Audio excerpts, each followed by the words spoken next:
Welcome to our second weekend of PXR 2020. PXR is brought to you by Single Thread and Electric Company Theatre. And we are also grateful to our community partners, Toasterlab, Langara Centre for Entertainment Arts, and especially the Canada Council for the Arts Digital Strategy Fund. We'd like to acknowledge that we have organized this event primarily on the traditional, ancestral, and unceded territory of the Coast Salish peoples, the Squamish, the Tsleil-Waututh, and the Musqueam Nations. And now it is my great pleasure to introduce you to Catherine Bourgeois. She's actually waiting for us in the world beyond this one. Catherine is one of the first people who agreed to present at PXR. And I really am excited about the work that she's doing. So this presentation is going to be exploring the parallels between the genre of theater and virtual reality and the dramaturgical journey between them. Catherine is going to speak to the goals, objectives, and experience of creating her mixed reality piece, Violette, as well as the urgent need for and need of diverse groups of creators working in VR and forging paths to develop wider audiences. So I'm going to give you a choice. I'm going to do a belly portal. I don't know if any of you have taken part in a belly portal, or you can go through this teleporter if that does not work for you. So I'm going to, let's see here. Give me 1 second, bear with me. Let's see. Oh, this is exciting. Yes. Okay, let's see here. Give me 1 second.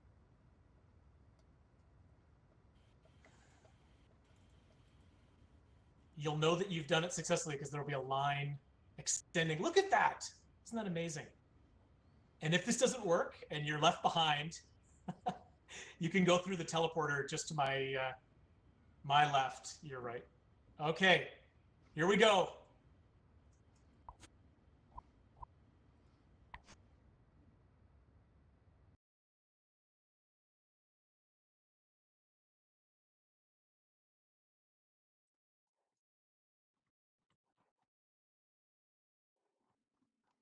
Over here, right this way. I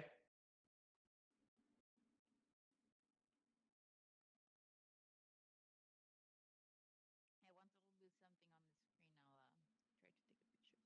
I'll try to take a picture. Yeah, cool. You don't hear the noise, do you? No. Okay. Hi, Alex. Hi, I've done the intro, so once we get everyone over here, we can get started. Perfect. Let So me know. are we waiting for more people? Well, I'm going to double back to presentation A. You're able to hit play on this? Yeah, I practice and I'm good with it. Yeah. Okay, cool. I'll just go Thank double you. back and see if we've missed anyone. Perfect. Thank you.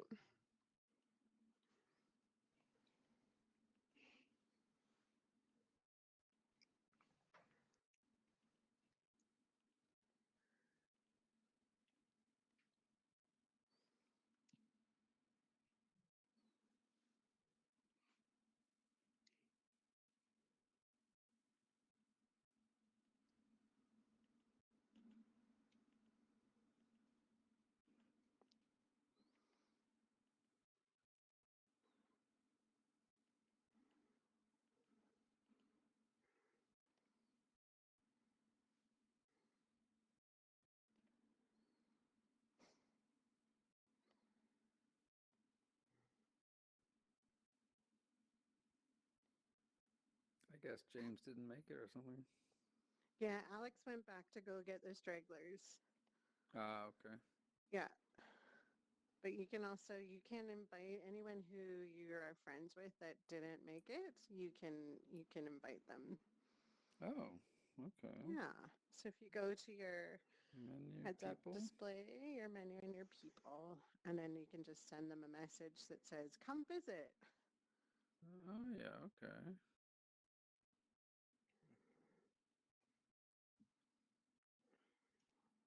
That's good to know. There we go. Yeah, it's pretty handy when you lose people. The only problem is they don't actually port right to you. They port to the spawn point. So you can't All right. have them actually come to you and Right, where right. you're standing. But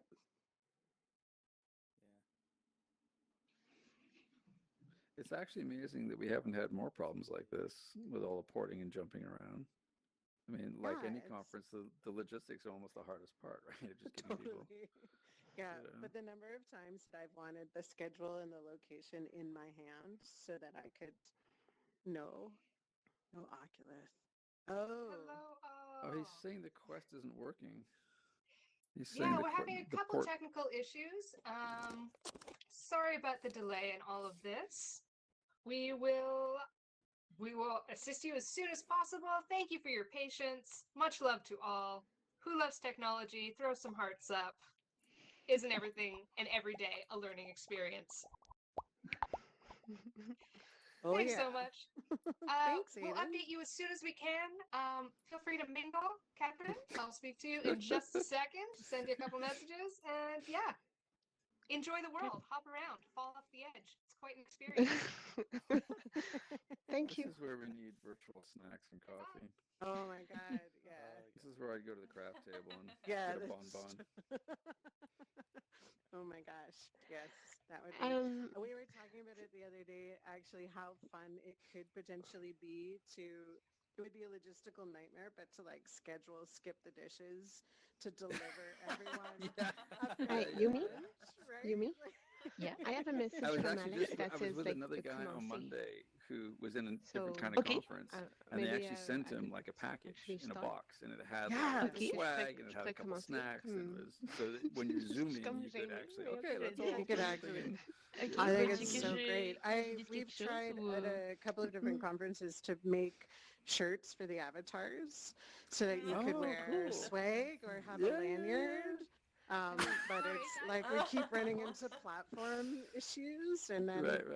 then you gotta like train everyone how to change their avatar and stuff. But yeah, it's pretty. I think there's all kinds of those fun things that we'll be able to try to recapture what So it was this, like to be in so this, person. like to Next be year. stupid, this isn't your first virtual like conference. Then this is kind of a thing now. This This is my is first time, and it's Oh, this is Right. quickly to... becoming a thing. Oh, sorry. Yes, Sorry Catherine. to interrupt. I had a message from Alex that said that we could, maybe we should start. So, Aiden, are you in agreement with that?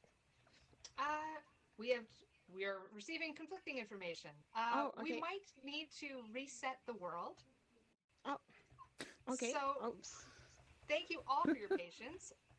We all got here through a belly portal, and I'm gonna offer that we all go back to presentation room B for a quick second.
There's a cluster. Oh there. gosh, it's Couldn't hilarious. be Yes, more on top I of see each you other. now.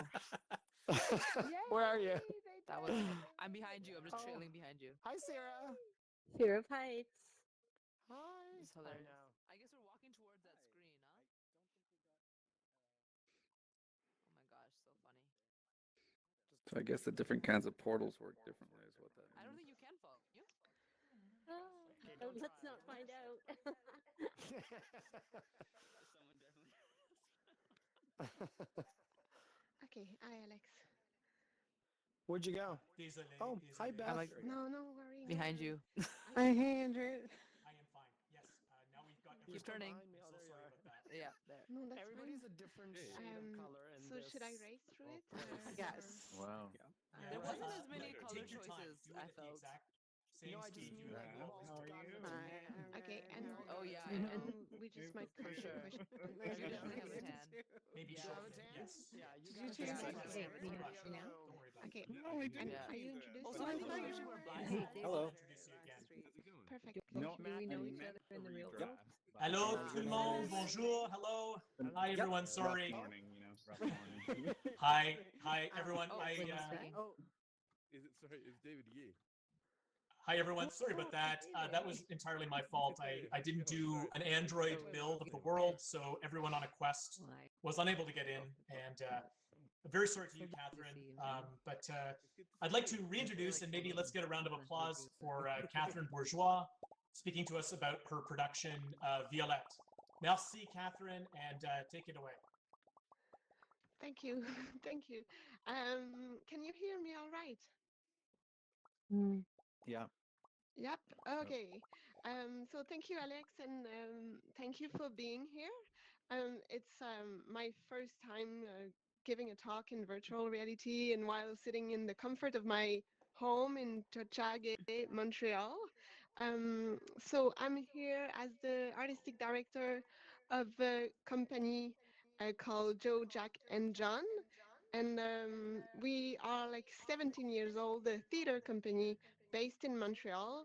And our mandate focus on around collaboration and as well like with a special um, with a particular focus on collaborating with artists living with disabilities. So we are like an interdependent um, company that love to create new shows and like devise collectively together.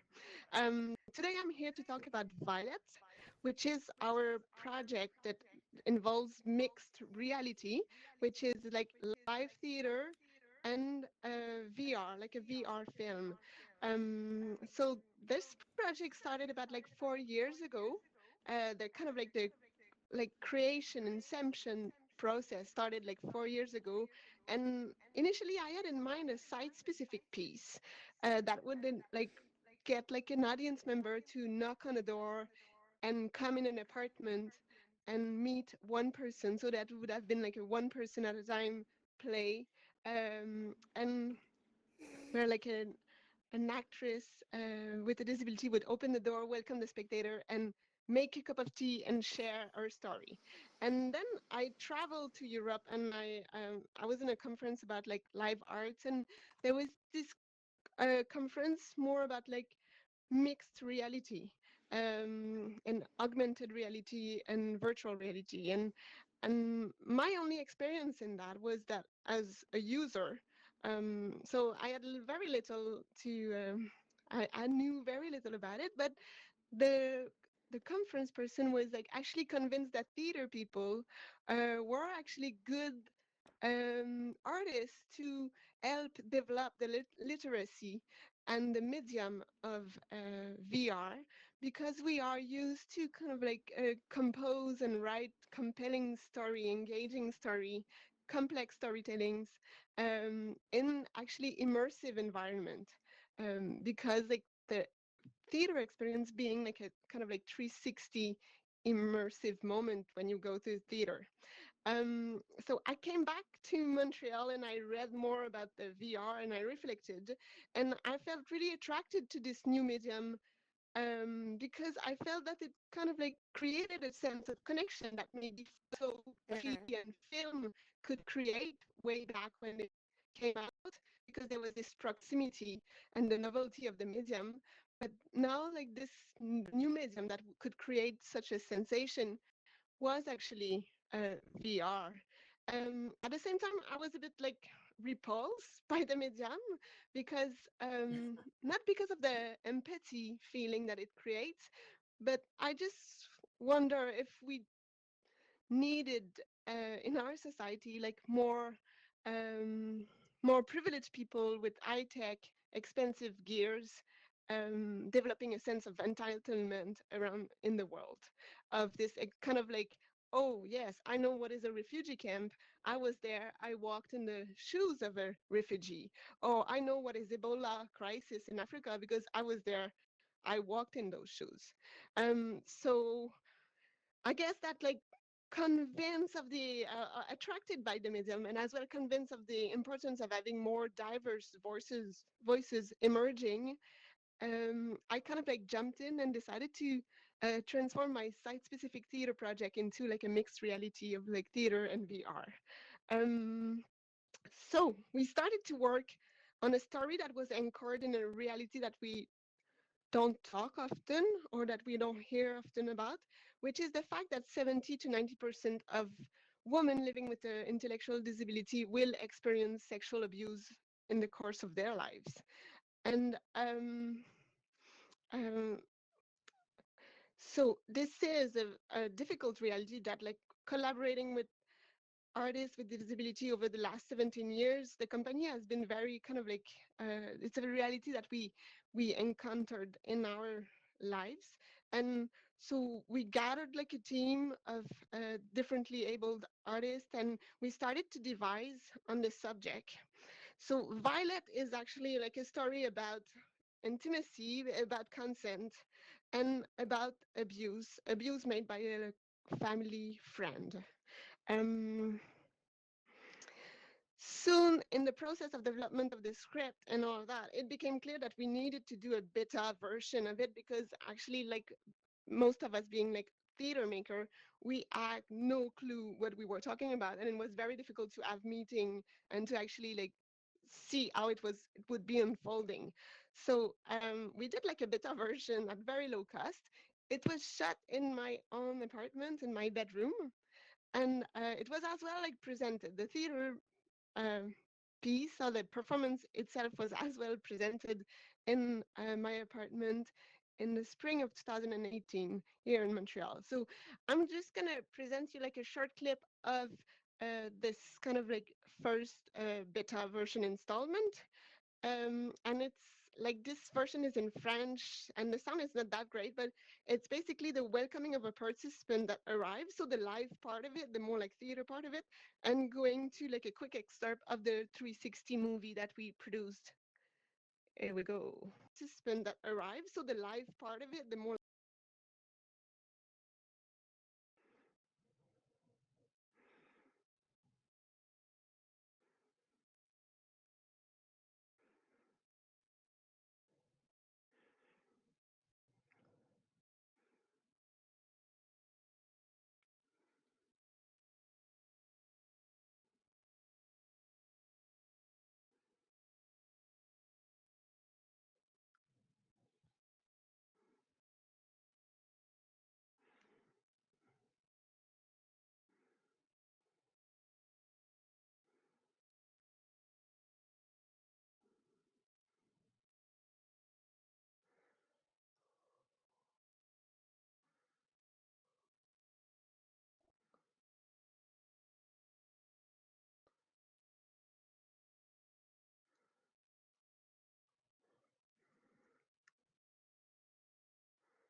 okay.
Oh, okay. So actually, oh, I think there's some sound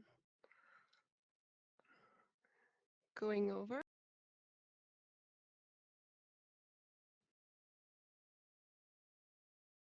Um,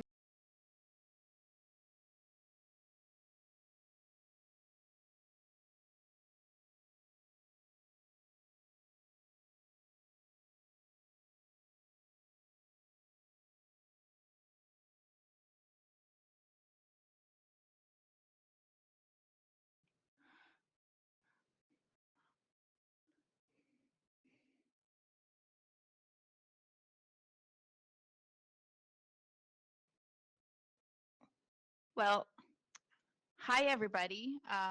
So sorry for the technical difficulty. Um, my name is Yumi. I'm a colleague of Catherine. I also work for Joe, Jack, and John. I guess that Catherine had a small connection issue, so she has just disappeared, but she should be back in a few seconds. Um, were you guys able to see the video, or was it not showing for you? Not really. Yeah, no, I can see it. I can see it. I couldn't see Okay. anything. I could see it. I Yep. can't see It's It's still anything. just playing repeating. for me. There's, I It's see also two still screens. playing too. for me. Yeah, there's two screens and the audio was really echoey and hard to make out. Okay. Well, I'm really sorry about that. For those of you who could not see the screen, um, the video showed the actress Violet, welcoming the spectator into an apartment and leading him to the bedroom where the interactive experience used to take place in the original beta version of the play. Um, so it was really a site-specific experience, and that created a whole set of issues because we wanted to bring this work to more people, out in the world, and have it tour and be able to reach as many people as we could with the story of Violet. Um, so from the very first version that was shown in the video, we worked towards a second version um, that was not site specific anymore, even though it was shot in the same set. But the video itself shows a bedroom, and the experience takes place in a very similar setting. However, the interactive experience takes place in a custom built cabin that is half the size of the real VR space, so that when the spectator arrives to take part into the experience, it finds himself in this like tiny cabin that gives this kind of feeling of intrusion, and it's a little bit claustrophobic, and you feel really uncomfortable because you're really entering the personal and private space of Violet, and you're about to hear her very personal and private story. Um, so it was really important for us to find a way to keep a connection between the real physical space and the virtual world space. So the what we let's say that we use a couple of tricks to try to ensure continuity in the space perception. So one is that the accessories and the furniture that are in the cabin are exactly the same ones that you see in the virtual world. It's just the dimensions are a little bit different. And another one is that we used a blanket that is given to the audience member when it arrives on the set, that he puts or she puts on herself, and then in the virtual world you enter the experience sitting on a bed with the same blanket on you that you can see. So it gives you the impression that is still you yourself, your physical self, in the virtual world with the same accessories around you. And Hi, I Yumi. think I saw Catherine, so Yeah, yeah, I'm I'm gonna back. let her continue. So I guess you were covering more the anchoring the participant and the reality. Um, Mhm. Some of the challenge, I'm sorry, I disappeared. I was exposed from the space, but I'm back. So some of the challenge that I faced and I discovered through that first incarnation was actually the fact of directing actors when there's a 360 camera in a space where like I can't be in the space and I still have to direct and get the kind of like get this to see what it looks like. So that was one of the challenges that we faced. And as well, I think that one of the finding that we had was that like the importance of like other characters, because if it's only one character talking, there's a very minimal use of the actual like 360 environment, while if there's like interaction with different character in the space, there's a possibility for like using more like the 360 element of it. And in the kind of like golden version that we produced after that, we even like pushed it further in the sense that put more emphasis on creating like an interaction with the audience member and getting the audience member to become more like a participating kind of role in it, like as a witness, but as well as a friend, as a confiding friend. So I think that that's about like that what we learned from that. And I would like to just like if for you it was possible to follow me on the second platform over there, I'd like to show you like an excerpt of like the golden version that like we produced last year. So teleportation.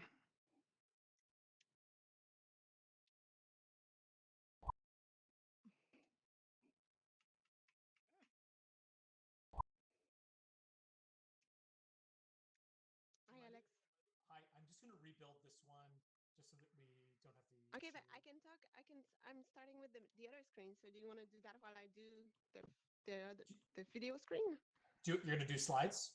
No, I'm finishing with the slides. Okay. Yes, this is the one I'm going to tweak here. Oh, okay. Okay, 1 second. You can start. Go ahead. Nice work, Catherine. Hi, Clayton. Hi. Oh my God, I'm sweaty. I know I have eye sweat. um, so while Alex is rebuilding, I think we kind of like gathered. So Alex is gonna rebuild the projection screen, but I just gonna keep chatting away. um, I guess like because of the subject matter being such a difficult one, we chose to actually like not develop like a graphic a graphic work, but more like a magic realism way of doing the story, of unfolding the story. So, and in the golden version, we also decided to push further the confinement in the room, and not using like footage like of external elements as you've seen downstairs with the beta version, where we kind of like put like the impression of like a layer of forest, of actual forest in the room, but we just developed more like the magical aspect in a more like imaginative way. And the screen's still not there, so I will um so um I guess that like the production, I could tell you that the production was meant to open in Montreal last May, but obviously because of COVID, it was postponed, and we thought that we would be able to open it this October, this late October. But as you might know, the COVID crisis in Montreal is like we're about like 1,100 new cases a day. So we don't think that we're going to be able to present the production this fall. So we just like keeping finger crossed that one day we'll be able to actually present the full experience um, with the live interaction and the VR element to it. We were in touch with the Phi Center in Montreal, and they advised us to buy a clean box. So I don't know if any of you had to deal with like COVID related issue, but we bought like a clean box from the States, and it's basically like a UV rays that kind of kill everything. So between each participant, will have to put the headset in the clean box. Um, Alex, where are you? Oh, ready.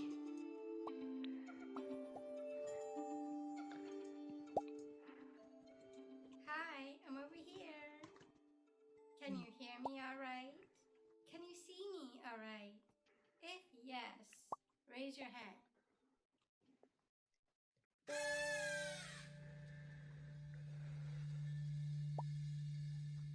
Wait!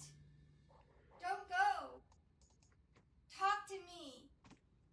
Blue roses are actually white roses. You cut them and put them in blue coloring. In a few hours, they turn blue. Stay here!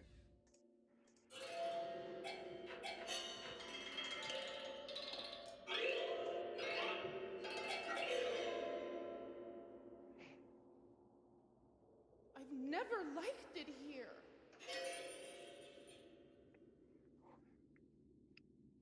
It's really depressing. You think so? You should come with me to the forest. You can breathe there. You're free. No, not now, okay? You must feel so alone when I'm not there. I'm not alone. Look, someone's here. It's cramped. Stuffy. You'd be better off with me in the forest. There are people who come and see me. People like who? Look, I have company. People like him, Violet. Him who? People like Joe. Go away!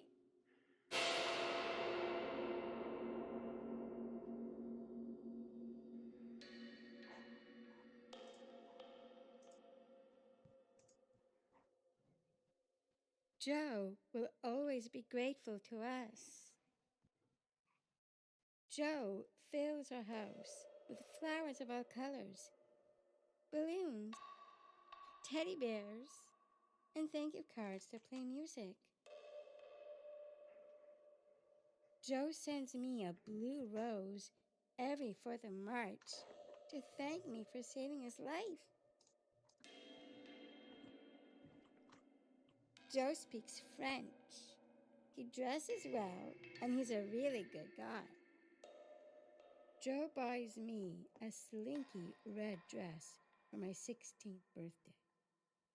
Joe comes to see me one evening when my parents are at the movies.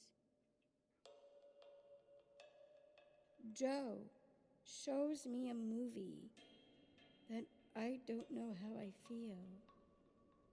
Joe invites me for a picnic. Joe puts his hand somewhere that I'm not too sure. For my 18th birthday, Joe tells me about an even more special flower. Joe says that at 18 we can. At 18 we can.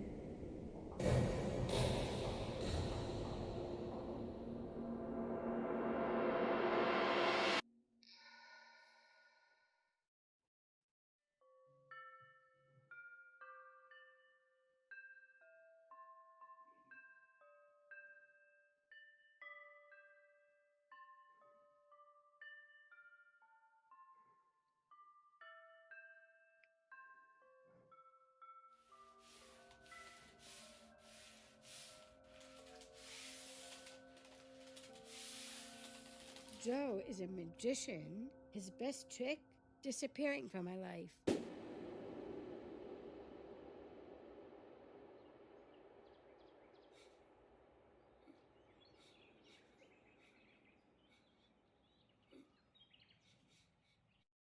me about an even more special flower. Joe says that at 18 we can. At 18 we can. You didn't say.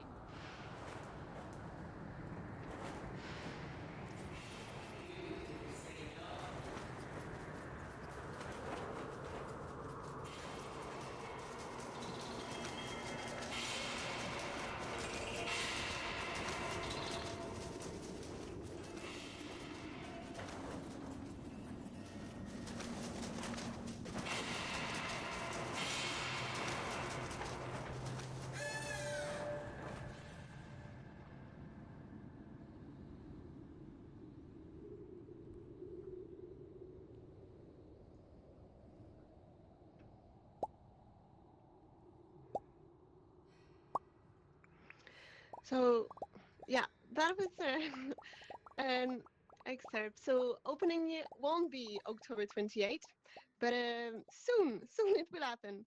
So as I said, like in the little notes through the videos, I guess that like what I wanted to stretch by that is that like as theater makers, we have some tools or skills that we developed, which is, I guess, the power of words, acting, the transitioning as well. And so instead of like just relying on more like pricey and special effects and things that maybe were a bit outside of our um, reach, we actually like use the things that we were good at. And one thing that we rely all the way in theater is the suspension of disbelief, because nobody like you go to the theater and nobody believes that there's this is real stuff happening. There's wings, there's other people around, there's like all kind of element that tells you that this is not real life. Well, sometimes in movie we do get this impression of real life happening. So like we kind of like if we point out and say this is a forest, and although it's like a shadow theater forest, like we rely on the fact that people will believe it is a forest. So we use that a lot because basically uh, we really stayed way more in the room in that version than in the previous version, and we try to kind of like push the imaginative aspect of it. Um, I'm just gonna move to the slide section, which I can is move, maybe. Catherine. I can move it to you. I can move it to you. Oh, okay. I would also say we are a bit short on time, and it's Yeah. entirely my fault. Do you want to maybe take questions from the audience, like to give them a chance to ask you about the piece, or do you want to go to the slides? Oh, I would like to finish just like as in terms of like if you could put up the slides, I will just use one slide or two. Just quickly to finish, I guess that like the first version was shot in my bedroom, and as you can imagine, I didn't want to go with the full production shot in oops, here we are. Shot in my bedroom with the hundreds of audience members going through my apartment. So we did build a set. We paired up with a very fine company here in Montreal. It's named Unlimited, and this is the company. And quickly, we as well shot the thing with 3 different actresses, so we could actually present it 3 different times. So there's Anne Steffi that you've seen in the English excerpt, and there's as well Stephanie that's doing another French version, and Tamara who's bilingual and plays both version. This is us cutting wood in the forest, and this is actually the set we built. So it's a box set that was meant to be like a closed room. So this bridge between the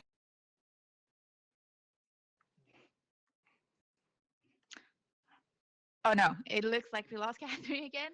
So sorry about that. So what you're seeing right now in the time lapse is the actual set where the cabin where the experience takes place. And as you can see, the bed and the chair are the exactly same, and the pictures on the wall are the exact same elements that are in the VR video when you're experiencing the VR part of the story.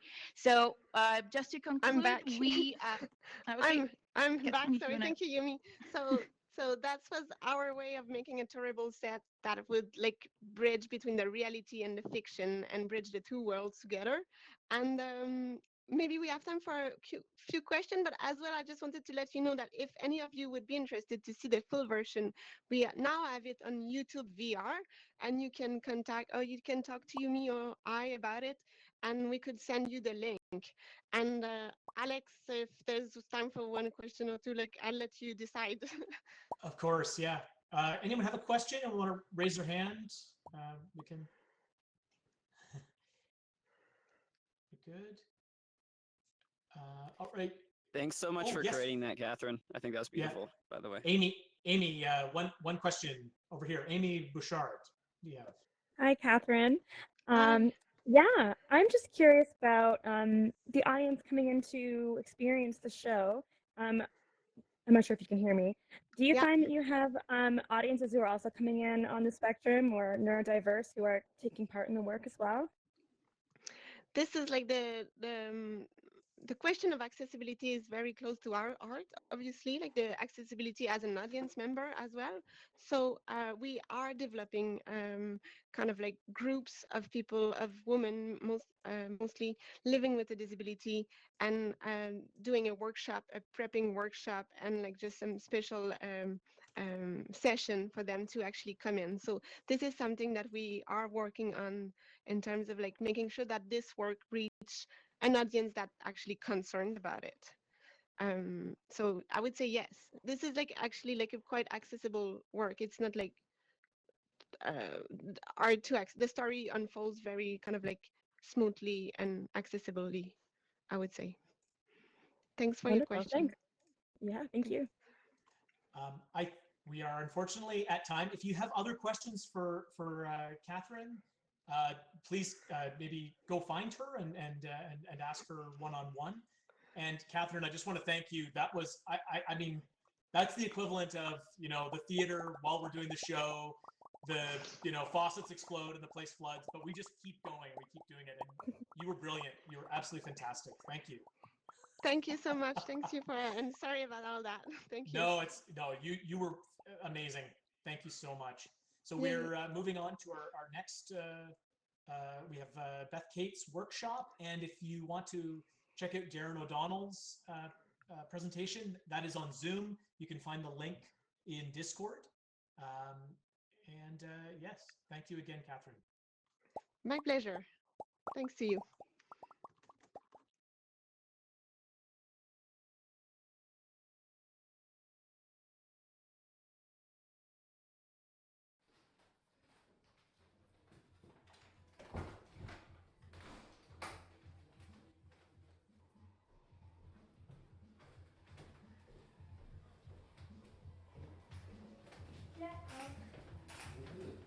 Je vais laisser tes affaires ici. Peux-tu enlever tes chaussures, s'il te plaît?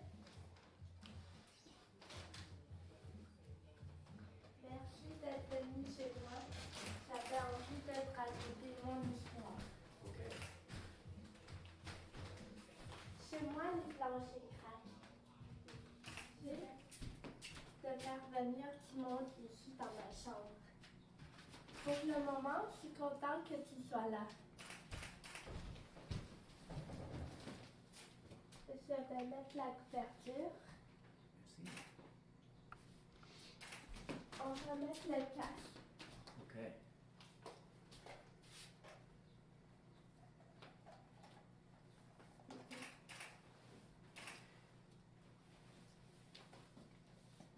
As-tu besoin de l'ajuster? C'est bon. C'est bon. Si au cours de l'expérience, tu te sens mal, enlève le casque. Ok. Je vais mettre les écouteurs.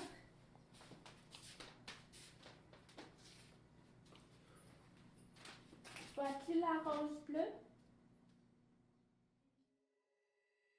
Je vais te raconter mon histoire. Non, non, c'est terminé, je t'aiderai plus. T'es nul ton histoire. C'est une belle histoire d'amour, tu vas voir. C'est comme dans les boîtes de céréales. Il y a une surprise au fond. Ah, puis tu me fais chier, fais dans ce que tu veux.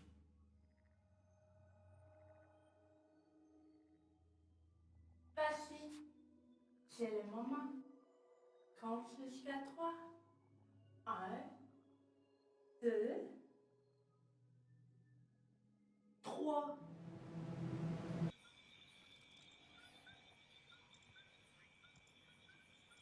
Entends-tu la forêt respirer?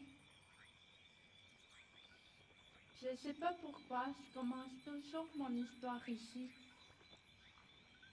Peut-être juste parce que ça énerve Lucie, ou parce qu'il y a tellement de contes qui commencent dans les bois.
Hi, welcome everybody. Welcome. Sorry that it's over here and as opposed into the alt space, but my Go was just not stable enough. It was really glitchy and I was quite concerned about it crash. Oh, it crashes too every now and again. So often I just disappear from a space. I'm talking to my friends and I'm gone. So, so yeah, maybe next year I'll have a quest. I'm making Logan a co-host. Okay. Oh yeah, you're the live streamer. Hey Logan. Howard is just arriving.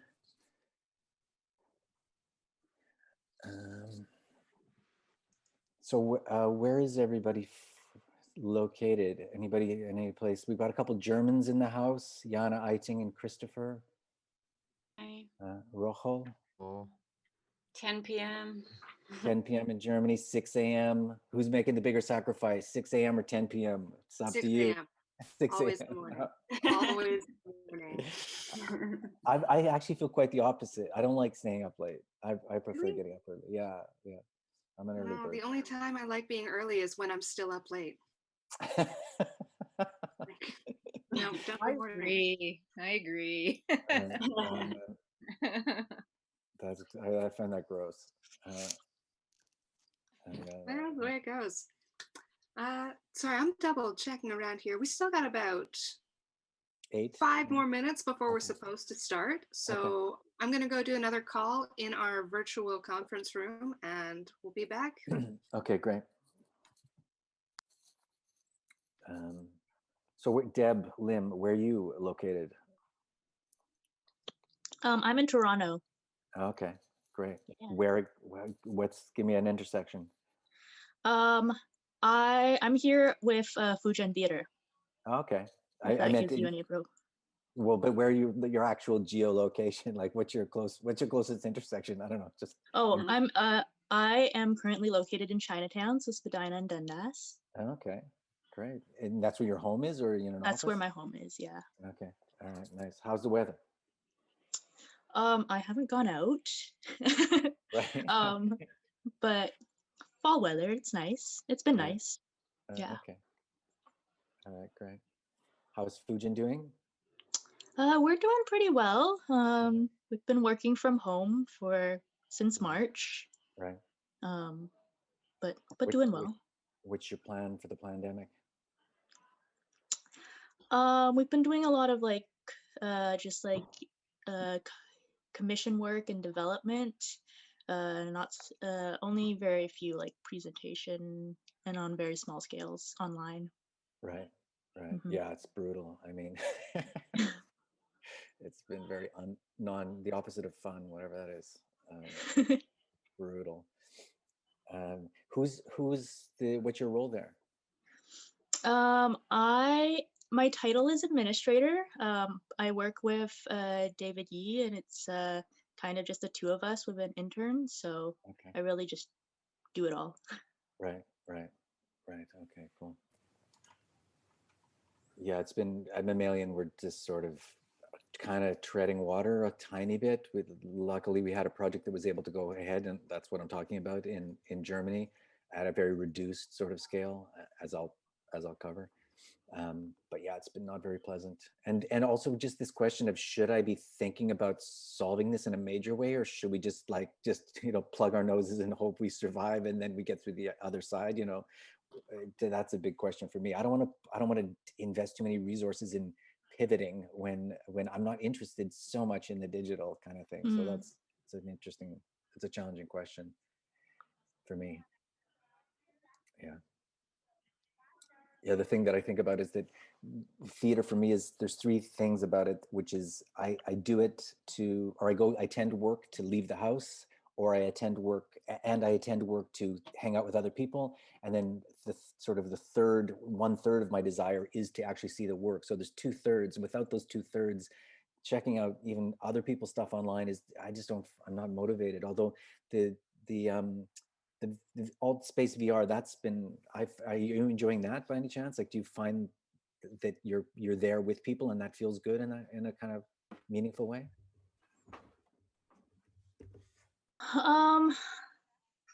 I don't know. I think it's something that we're still navigating very much so. Because it feels like as much as we're trying to do collaborative things, it's almost like you're working on your own unit, you know? Right. Um, and there may be some collaboration, but it's really challenging. So I'm not too sure yet. Right. Yeah, for sure. I don't know, Tian. I don't know what your practice all or who you are. So can you? What are you doing? Well, who are you and what are you doing here? Oh my God. I did not expect to get the interrogated. I'm on Toasterlab's advisory board. And, Okay. Yeah, and I'm in media arts. I'm actually one of the few non-theater practitioners Okay, great. here. I teach media arts with, I'm at York with Ian Garrett. Okay, cool. Okay, well, great. Thanks for coming. That's good to know. And anybody else want to say hi? Jason, I've never met you, I don't think. You don't look familiar to me. I'm Darren. No, we have not met. Hi, yes, I am Jason. I'm also a non-theater person, Okay, cool. but came into VR from the filmmaking angle. But I always felt right from the beginning that that VR is more VR is more akin to theater than filmmaking, in my opinion. I know what you mean. That really came apparent to me when I started hearing directors saying things like, "Yeah, but the problem with 360 videos, you can't direct the audience." I'm like, that kind of sounds like a problem theater directors have not worried about for 1,000 years. Like, it doesn't sound like a problem, you know? So, so I started looking more toward theater, and a lot of my friends are theater folk, but I've just not had the experience myself. So, so I feel like I'm learning about theater through VR, actually, kind of going the opposite way. Oh, wow. Okay, that's interesting. Okay, cool. All right, thanks. Who else do I not know? Madison, do you want to introduce yourself a little bit about what you're up to? If you're there. Hi. Hi, how you doing? I'm good. Yourself? Yeah, good. Thanks for coming. Just admitting somebody. Yeah. So what's your interest in this, or what's your practice, or what brought you to the conference? So I was introduced to the whole PXR thing from Ian Garrett. He was one of my profs at York. Okay. Yeah, I graduated York last year, and So glad I claimed my Apple Care on the last day it was a thing. I'm on Mac. It works now. Maybe we can. Anyway. Okay. Sorry. Go ahead, Madison. Apart from that, I've been since graduating, I was working with Canada's Ballet Organ as their lighting director until the pandemic happened. It's funny because literally town after town, it felt like everything was shutting down as we were moving. Apart from that, it's mainly lighting and media design that I'm interested in. And as far as XR, I mean, when I was in high school, I learned a bit about the Unity engine. Slowly, I've been interested more in Unreal Engine, mainly because of how they have the Unreal Marketplace and they do the free items for the month. And that's just a lot of assets available to creators for a lot of, it's a lot of assets that a creator can use to build an environment. I'm interested a lot in that and Blender, and eventually I want to create my own stuff, but never really had time until now. All of those words have next to no meaning for me. Fair enough. Meaning for me, but they have meaning for you, Chris? Yeah. Okay, that's Chris Rochol, who's one of the performers in the project that I'm about to introduce, and he's beaming in from Germany. Yeah. So thanks everybody for coming here. Before we start, I'm just asking a few people who I don't know just introduce themselves. I see somebody that I don't know, Rinchin Dolma. Do you want to say hi and just introduce yourself to whatever extent you feel like it? Or Hi. not? I'm late. I got a little lost. Oh, no worries, no worries. Hi folks. I'm from Toronto and I'm with Theatre Passe Muraille. Okay. So I'm just I'm happy to be here. Thanks for letting me intro myself. Yeah, thanks for coming. Appreciate it. So should we roll this, Aiden? Do you think we're Yeah, let's time? get the boat going. Okay, great. All right, I just need to do my little preamble. So Oh, yeah, thank of you course. all for making it and pivoting with us in this technological adventure that we are calling PXR 2020. I am Aiden Hammond. I am the project manager, and I'm so glad that we are all here together. PXR 2020 is brought to you by Single Thread Theatre Company and Electric Company Theatre, with thanks to our community partners, Toasterlab and Langara Centre for Entertainment Arts, and with the spending support of Canada Council for the Canada Council for the Arts Digital Strategies Fund. I would like to acknowledge that I am reporting to you live from the stolen and unceded territories of the Coast Salish peoples, Musqueam, the Squamish, and Tsleil-Waututh. And I see that we're coming in from all over, so I want you on this Thanksgiving weekend to respect where you are and how privileged we are to be here sharing this moment with the technology we have here today. Please, Darren, you know more about this than I do. I am so excited to hear what you have to bring to us. Okay, cool. Thanks a lot. So I'm going to share a screen and get this rolling.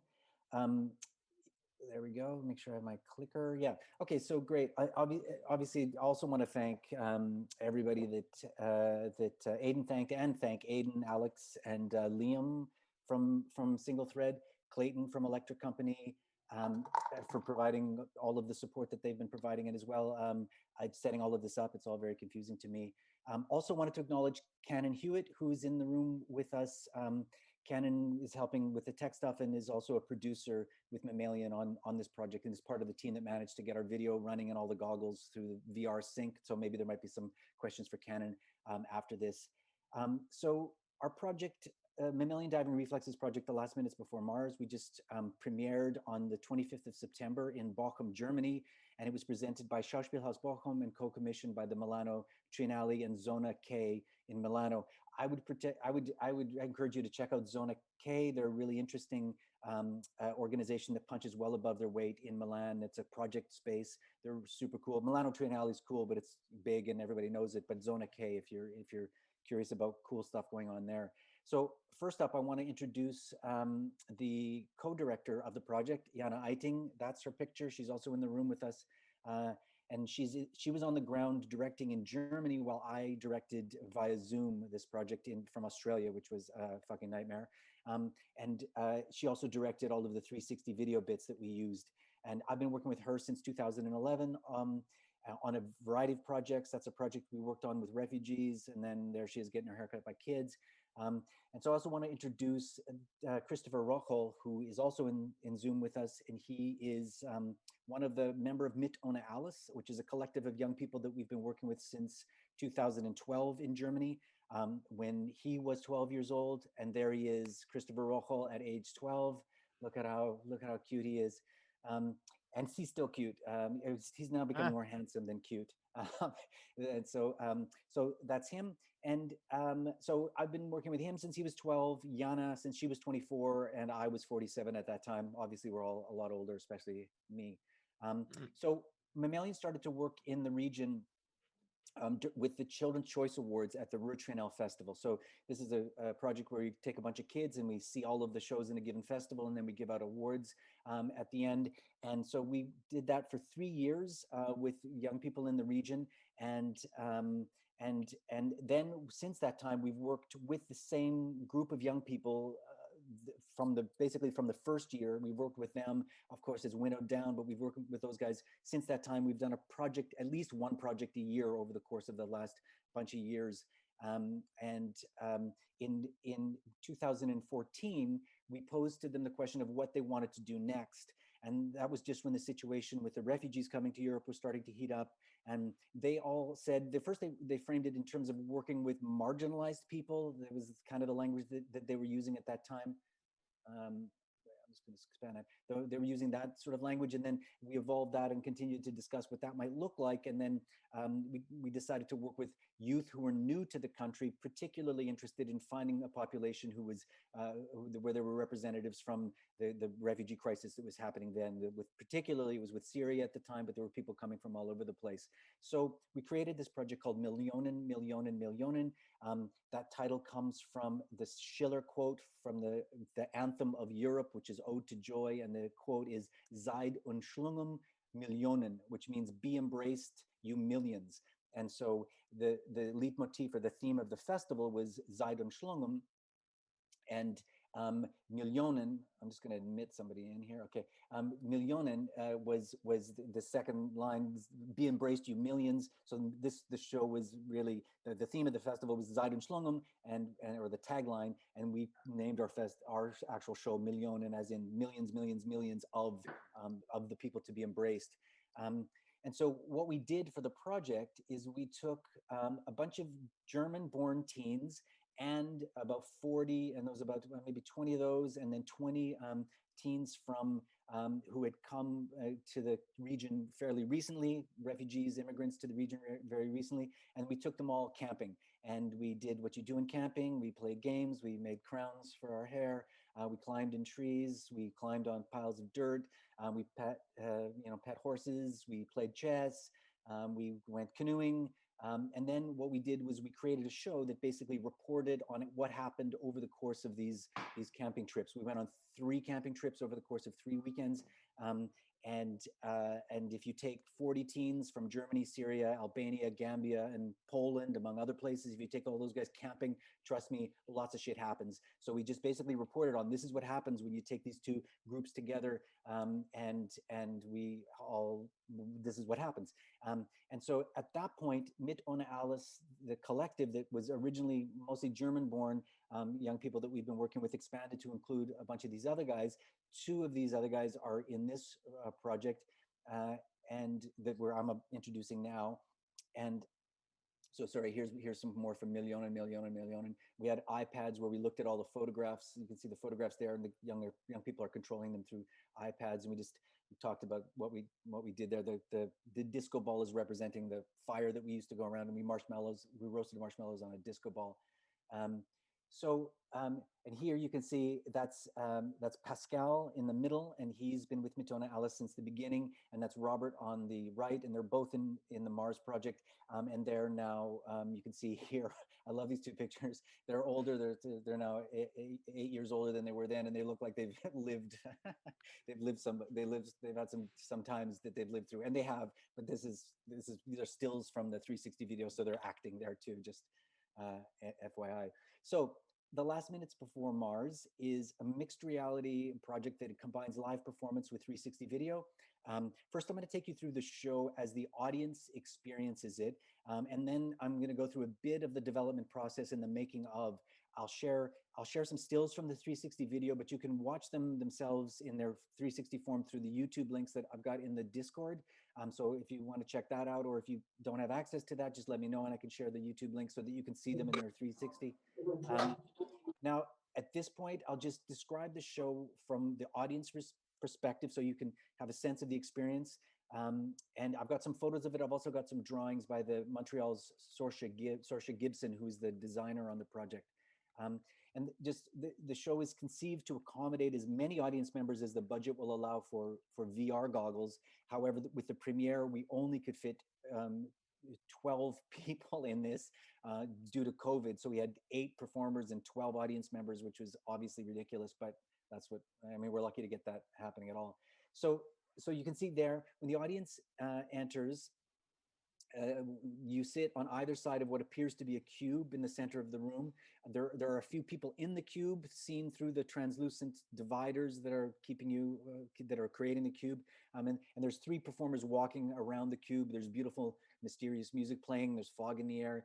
And basically the performers first guide you through putting the goggles on, and you test them with an image of the room and that you're in. So when you first put on the goggles, you're in the same room, but it's empty. There's no set, there's no lights, there's nothing. And you spin around and you look, you're guided so that you can start to feel what it's like to operate the goggles.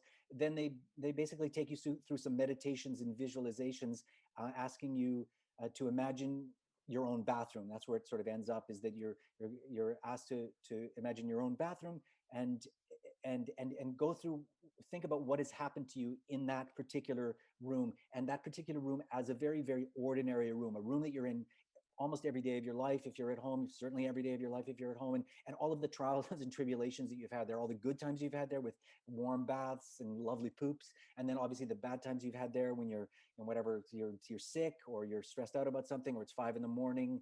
and you've been up all night doing cocaine and you're thinking you've fucked up your life so badly by your life choices.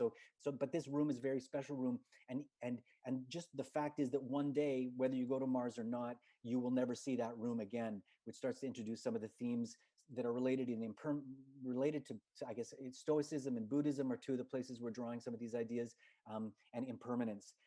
So then they ask you to don the goggles, and whenever you enter the goggles, again, you first see the room that you're in, and this space without the set, and then these series of videos. And the first video you see is these 5 youth who are astronauts. You learn that they're astronauts that have been selected to go to Mars, to colonize Mars in the face of an existential threat of a speeding meteor that's coming to Earth, which may or may not be fake news. And you hear them receive their last assignment.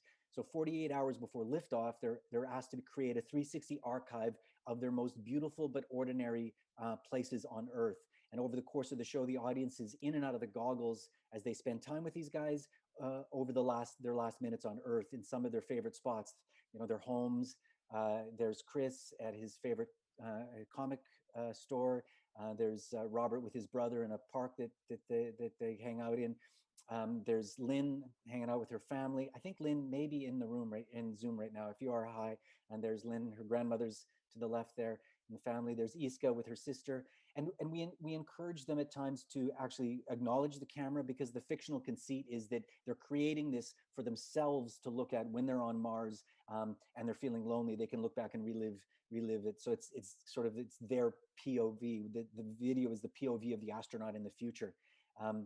And so just some technical stuff. Time spent in the goggles is roughly 6 minutes per session in the goggles, for a total of 30 minutes of 360 video. So 5 sessions in the goggles with a couple sessions that are a little bit shorter. And then there's 40 minutes of live performance. So that's about a 70-minute experience. Some of the 360 sequences are just with the sound that was recorded during the shoot. Some are accompanied by a live voiceover provided by the performers. And the performers are providing this live voiceover from an area on the set that's that mission control area. So there's the mission control, and that's they're performing it there. And some of the videos are also supported by music, which is also played by the cast using a Roland sampler, and that's Emma using the sampler there, learning how to use it.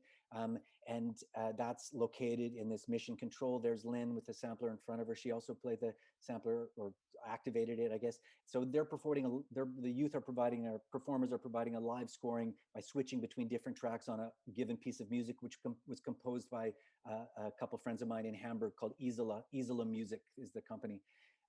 Every time the performers take off the goggles, or every time the performers are in the goggles watching the video, not the performers, I'm sorry, the audience is in the goggles watching the video, the performers surreptitiously are moving these dividers around, so that every time you take off the goggles as the audience member, you are suddenly in a different space. I want that feeling. And for me, that capitalizes on what I think is the most interesting part for me, or the weirdest part about VR 360 is, for me, it's the moment when you take them off. That's the most alarming to me, and there's almost a sort of dystopian feeling as you return back to reality.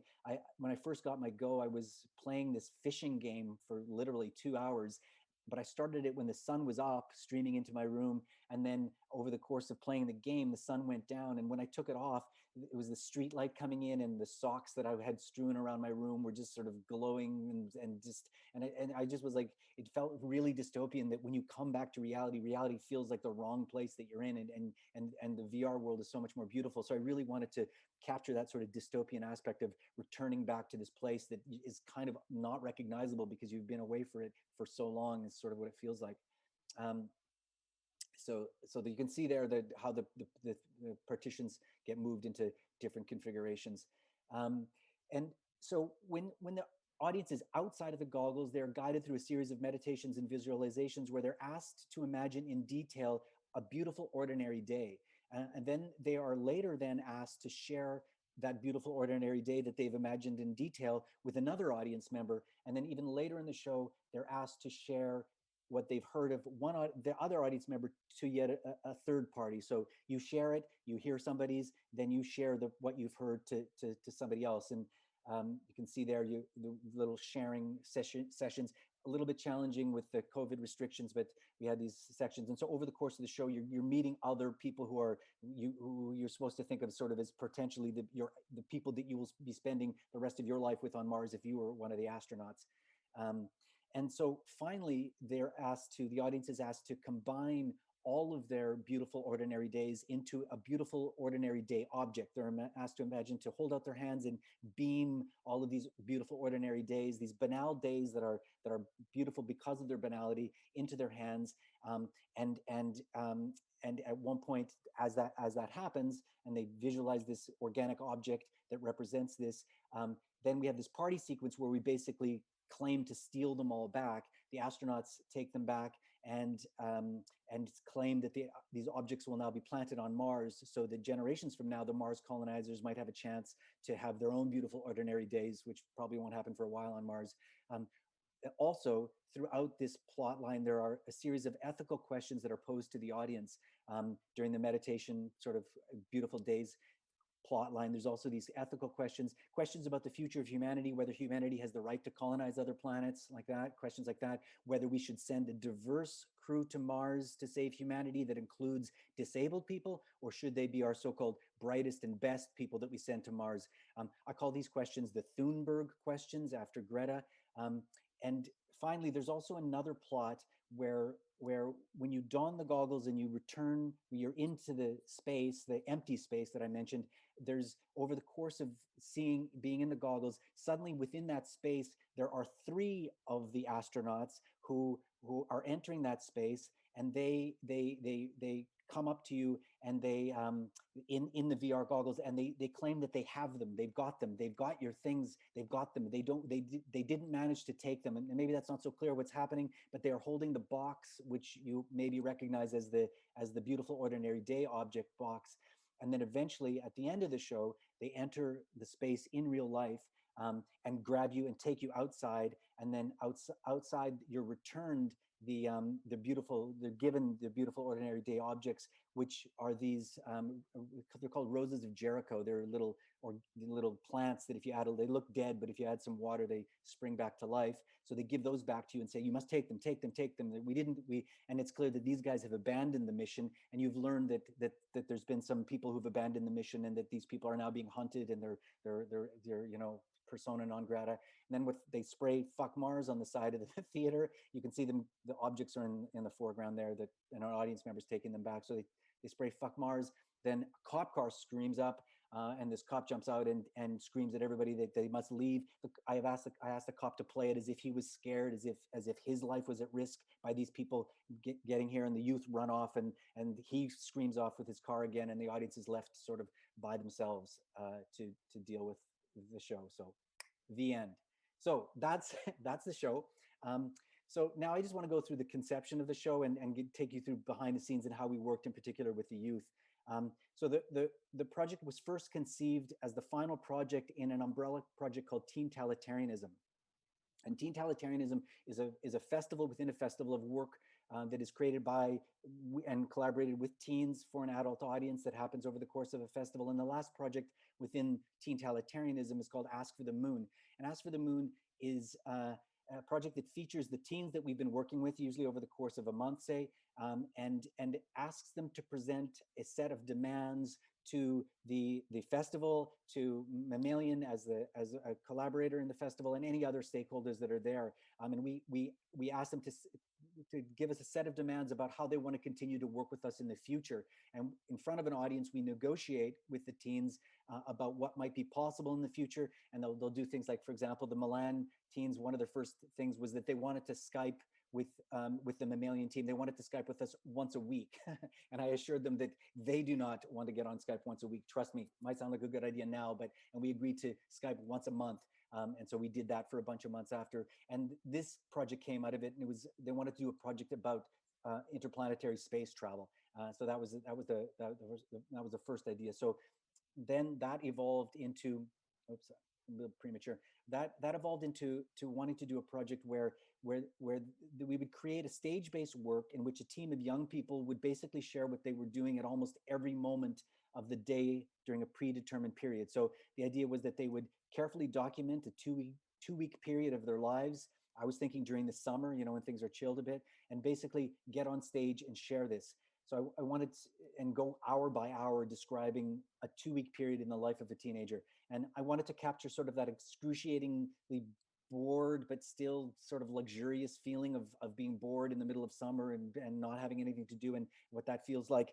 And Mars in this case was understood to be what was happening elsewhere. It was a bit of a FOMO kind of metaphor, that there's this assumption that all these great things and exciting things are happening elsewhere, and that's what Instagram, all of that sort of shit, that way that throws up all of that, but yet your ordinary life is just quite dull. Except I wanted to really look at the beautiful aspects of that. So what we did first was we did a test of this with the Milano teens. We got them to fill out this survey on Google Docs, which we made a survey for each of them that had all of the times for a 72-hour period. Every hour, we got them to fill this out, and myself and the producer, Alice Fleming, also did this. So you can see there, it's a basic mindfulness survey. Where are you? Describe where you are. What do you hear? What are you doing? Who are you with? How do you feel? What are you annoyed about? What would you change? What are you grateful for? So a little bit of a mindfulness kind of survey. And then you can see at the bottom, there's that's the line that then was developed for the script. And you can see that's 4 p.m. We've got that happening, or that's Alba. That's what Alba was experiencing. Then at 5 p.m., she's in the same place. Now she's listening to BTS, and she's got her new $40 earbuds. She's tired, doesn't know what she cooks for dinner. So what we did was we took 72 hours of this times 6 performers, turned that into a script, and then threw them up on stage and for a little workshop presentation of going year by year, or sorry, not year by year, hour by hour through their lives. It was interesting. I have to say that it was, and it might appeal to a certain kind of audience that really likes sort of high concept kind of stuff, but ultimately it was kind of boring, I got to say. So that's when we decided to make the decision to film it. And this idea of the beautiful ordinary day archive started to develop, and we approached Konstantin Bach, who's a filmmaker we work with. He suggests we do it in 360 video. So we prepared that by interviewing all of the youth about their favorite spots. And there's the Duomo in Milano, where that's obviously some filming we did there. So we interviewed them all on WhatsApp, talked to them about the project, their favorite spots, and then we shot that a bunch of footage in Milan in October of 2019 with the Milan youth. We were supposed to keep on developing that, but of course COVID came. Now, our approach to the 360 video was, again, ordinary places, just sort of ordinary places that they would miss on Mars, not fantastic roller coasters or swimming with sharks, which is often what the 360 video is about. We wanted to look at the sort of beautiful ordinary things that you take for granted. And I think the project has become more poignant because of COVID, because we took so much for granted, and that all disappeared in March. We worked in Germany. We worked with Toasterlab from Dortmund University to create the video. They're a research lab working in these immersive forms. And some sort of technical stuff. So you guys, just to share this stuff, we did the Milan footage in stereoscopic, which requires a very large camera. You can see there, that's Konstantin in the water. He will do anything for the shot. So it's a very large round camera with 6 fisheye lenses, essentially 3 sets of 2 eyes. It produces a 3D image with depth and parallax. So when you move, things look like they move behind it. So there's parallax. And so it's more real, but ultimately in Germany, we decided to go with this GoPro Fusion camera, which has only 2 fisheye lenses, one on either side of the camera. You can see it there. It's quite surreptitious. You don't really see it. It's quite discreet, and you can put it on a bike and stuff like that. There was no depth to this, but there's a 360. Obviously, the 2 big differences for our purposes was that this is not at all intrusive. But more salient, the stereoscopic requires so much data that you have to manage, and so that's wrangling all of that was very, very difficult, and we had a month turnaround to do this. So to do this, to reproduce this is not easy. So we went with that, with a fast turnaround. I see the difference between stereoscopic and monoscopic. Some people actually don't even perceive it or even can't even notice it. Some people find it even the depth to be a little bit disturbing. It could be a bit hard on the eyes. In terms of audio stuff, we used a Zoom H3 VR for the sound atmosphere and had two sets of Sennheiser EW112 PG4 GB band for the nerds out in the house. I don't know what any of those numbers mean, but that's what we used to get the dialogue. In terms of how we chose the shots, we just made the decision for the shots by asking the performers the same question posed to their characters. If you were lonely and isolated on Mars and about to, considering killing yourself or whatever, where on Earth would you like to visit? And what are your happy places and who are your happy people? And this was inspired by this. This is interesting. I think it's a NASA 2016 NASA evidence report, risk of adverse conditions, risk of adverse cognitive or behavioral conditions and psychiatric disorders. And they rate planetary travel. You can see down at the bottom, the planetary travel is rated quite high. And you have what the L up at the top stands for likelihood, and then C is the consequences on operations. What is the risk disposition of that? And likelihood and consequences on long-term health. And 4 in both cases means death. So they and I find this slide also kind of funny here. This is it's just risk management 101, but it's really funny. So exposure to radiation may affect central nervous system, which may affect sleep, which may affect individual performance, which may affect team performance. Yeah, no shit. So it was just a funny NASA report that's stating the obvious, but just the fact that isolation was one of the big things that they're concerned about, and just how we've all been experiencing that. So we had the basic shot list here. You can see the performers on one side, and then the various places. So everybody had to shoot quite an ordinary place. Everybody had to shoot a sort of beautiful place in their life, in nature, something like that. 2 people had to do a scene with family. 3 people had to do scenes with friends. The party sequence was everybody, but 3 people had to appear reluctant, and there was a scene of them sort of bored at the end of the party because they were the people that were leaving and the renegades, and then one of the renegades just sitting at the end, not going to bed while the others went to sleep.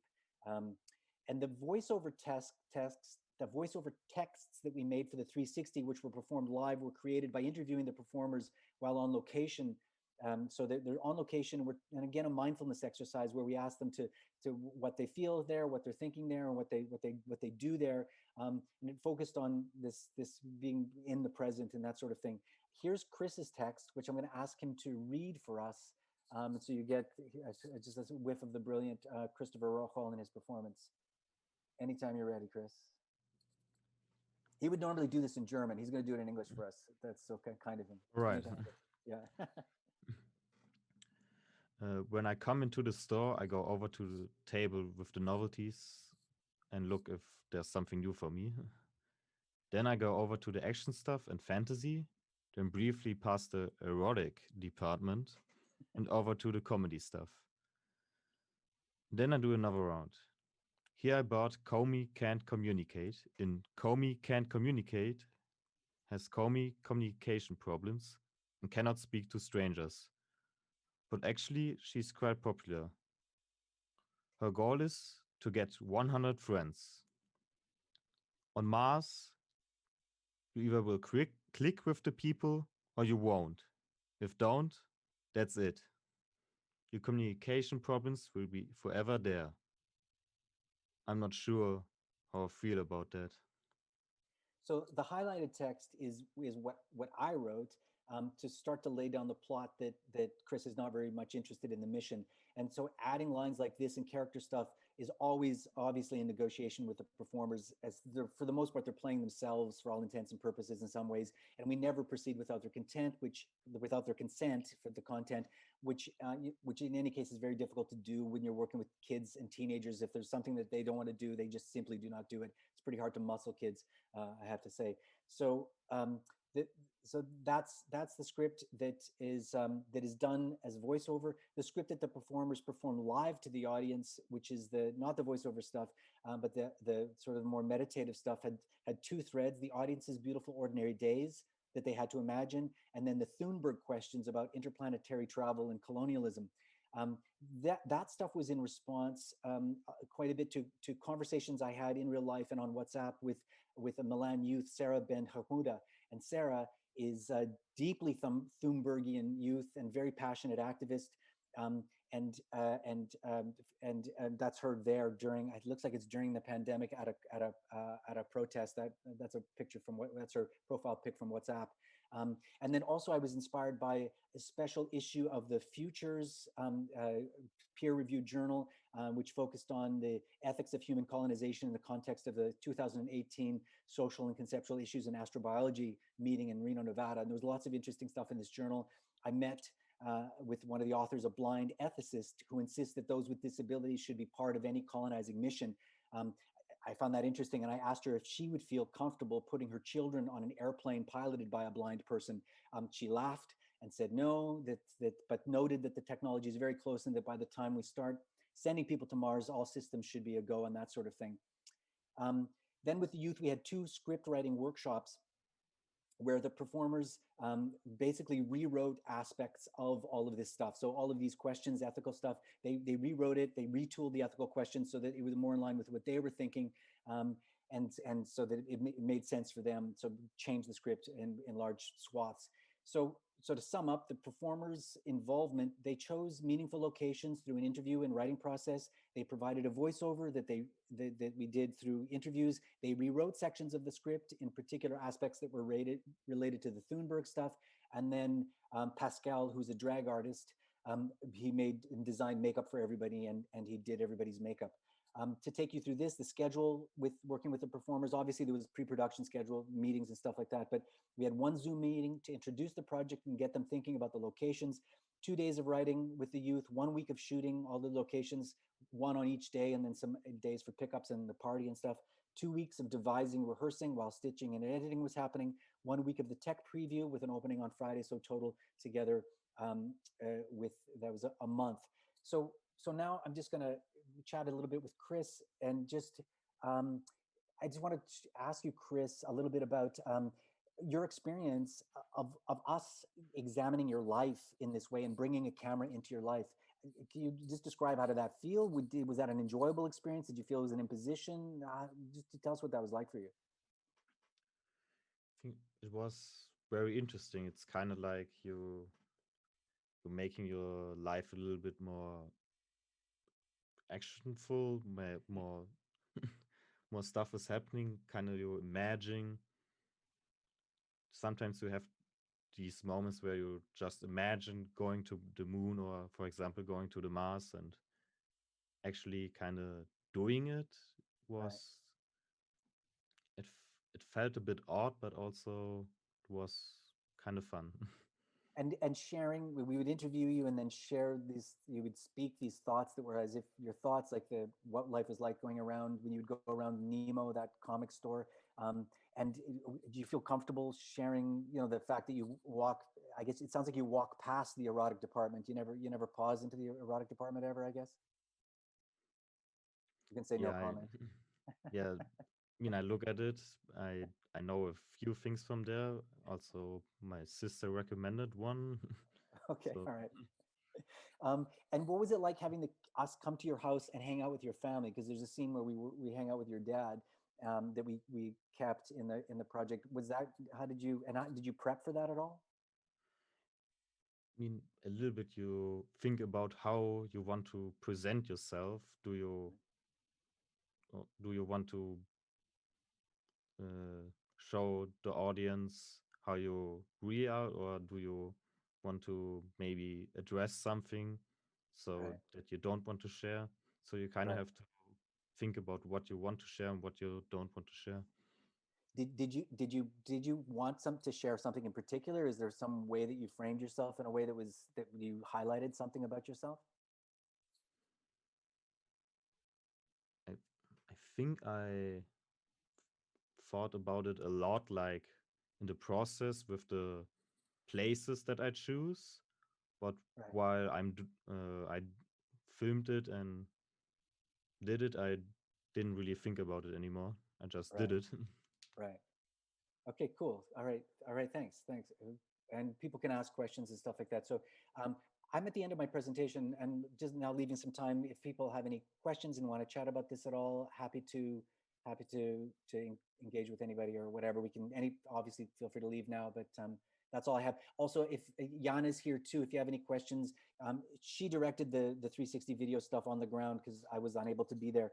And I guess, yeah, so that's, yeah, I'm not going to say anymore, except to say that the plot, the plot of the youth abandoning the mission, Jana doesn't like that. She thinks it's not mammalian enough, and it's too drama-rama. And I think in the end, I agreed. And the thing that we didn't have any moment where the audience spent any time with the youth, getting to know them. They've seen them in the goggles, but they don't spend very much time in the show talking to them. And I want to figure out how to do that. COVID poses a big problem for that. But anyway, any questions for anybody, or comments or anything from anybody? Or not? Yeah, feel free to turn on your cameras and do whatever you want. Turn on. Hey, Anna. Yeah, go ahead. I have a question. Yeah, I'm kind of wondering what was your what was your gateway into this? Like, what made you say, we need to tell this story, and this is how we're going to do it with 360 video. I'm curious to know what that path was like. Sure.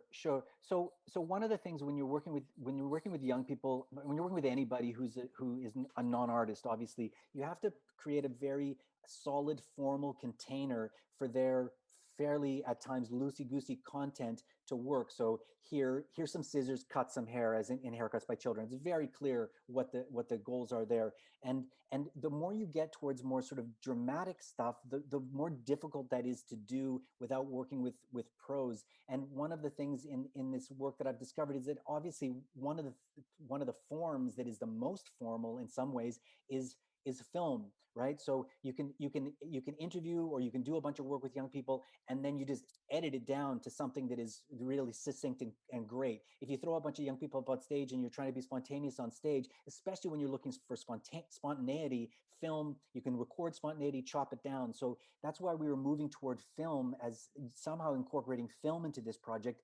And then it just was, I had been looking at VR just because a friend had a set, and I was interested in VR in general. Konstantin suggested doing that, and then it was like, oh, let's do that. Just, it was mostly like the youth will find that interesting, we'll all find that interesting. We've never done that, and then once we had the 360 idea, it was like, oh, then we're in these places for real. Why are we doing this? Oh, we're making this archive to take to Mars. I did research. Oh wow, isolation is going to be a big problem for these interplanetary dudes. So this is a solution to this isolation problem. So that's the path toward that. Cool. Thank you for sharing. I love origin stories. Oh yeah, cool. Why don't I'm going to show you a video here of the. I'm going to share my screen, and I'll show you just the trailer that we made. I forgot to do that, and you'll get a sense of what the show feels like. Here we go. Okay.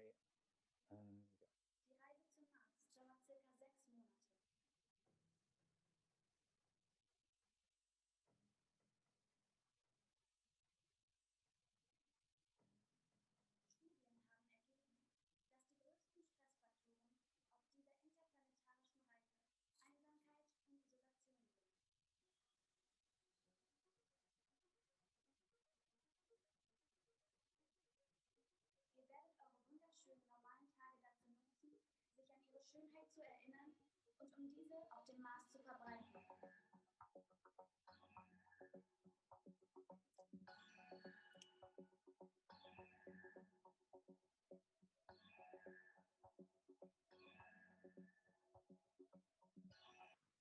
Eure letzte Aufgabe ist daher, ein Virtual Reality Archiv für eure wunderschönen normalen Tage anzulegen.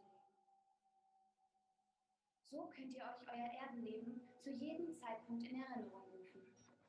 Wir sehen uns in 48 Stunden. Yeah, I mean, I think the trailer is more interesting.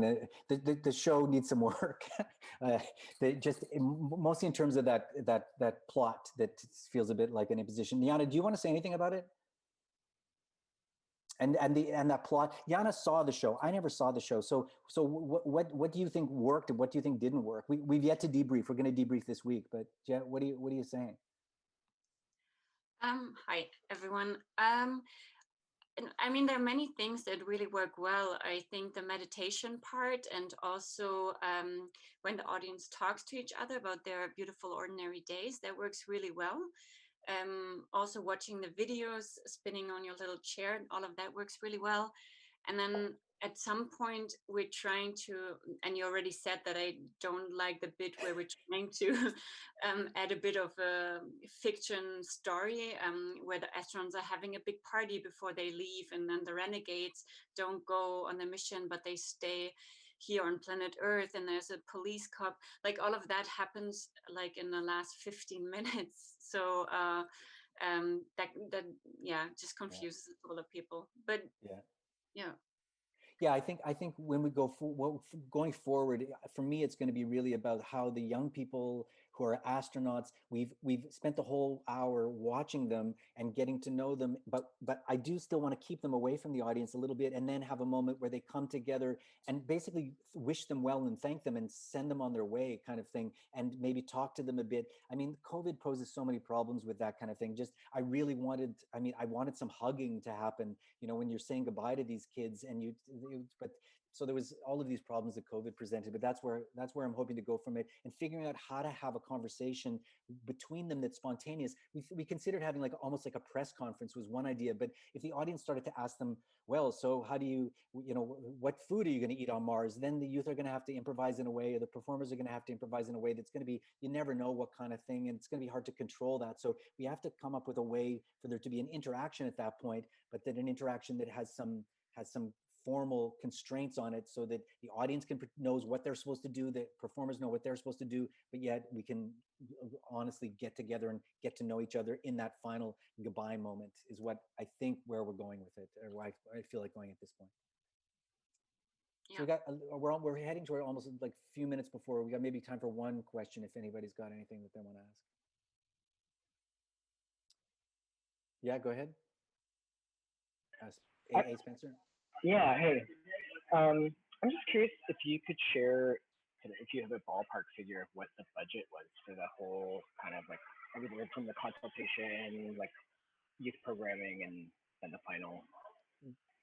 Jana, yeah, great question. Jana, what do you think?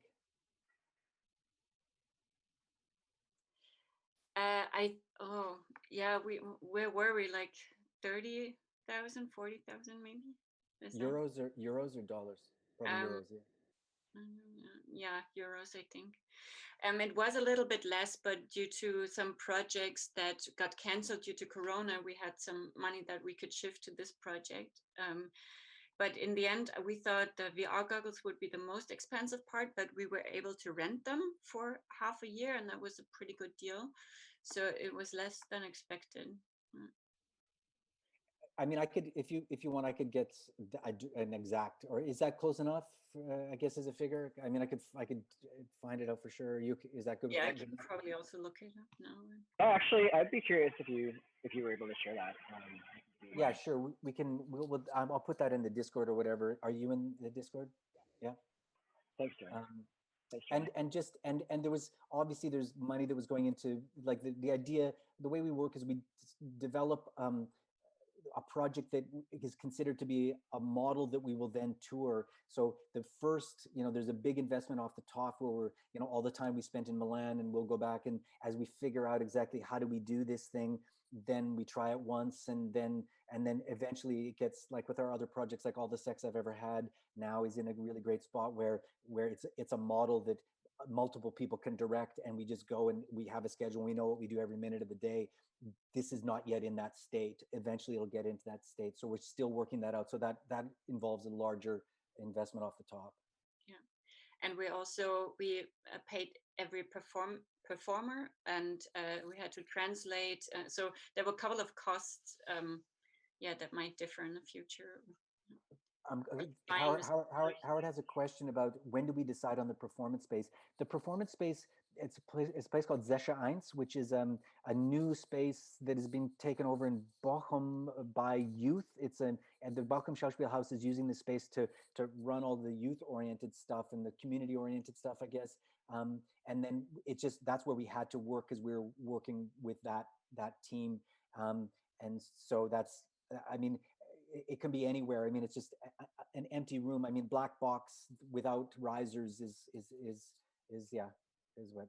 But it looks like we're at time here. So thanks everybody for coming. And for questions, feel free to ask me on Discord or get a hold of me wherever you want. I appreciate the opportunity. Thanks, Aiden, for letting us do all of this. Thank you. Thanks, Chris and Yana. That was so great. Big up. Yeah, cool. So cheers everyone for coming out here.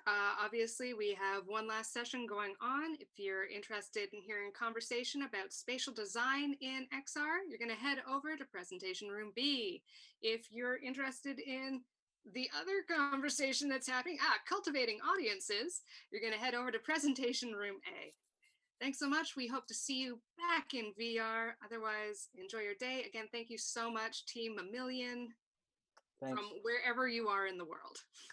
Thanks. Thank you. All right. Cheers. Take care. Thanks. Bye. Thanks.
Peoples, Squamish, Tsleil-Waututh, and Musqueam nations. What logics are involved in crafting spaces for digital performance interaction? Leading us into this conversation is Ian Garrett from Toasterlab fame.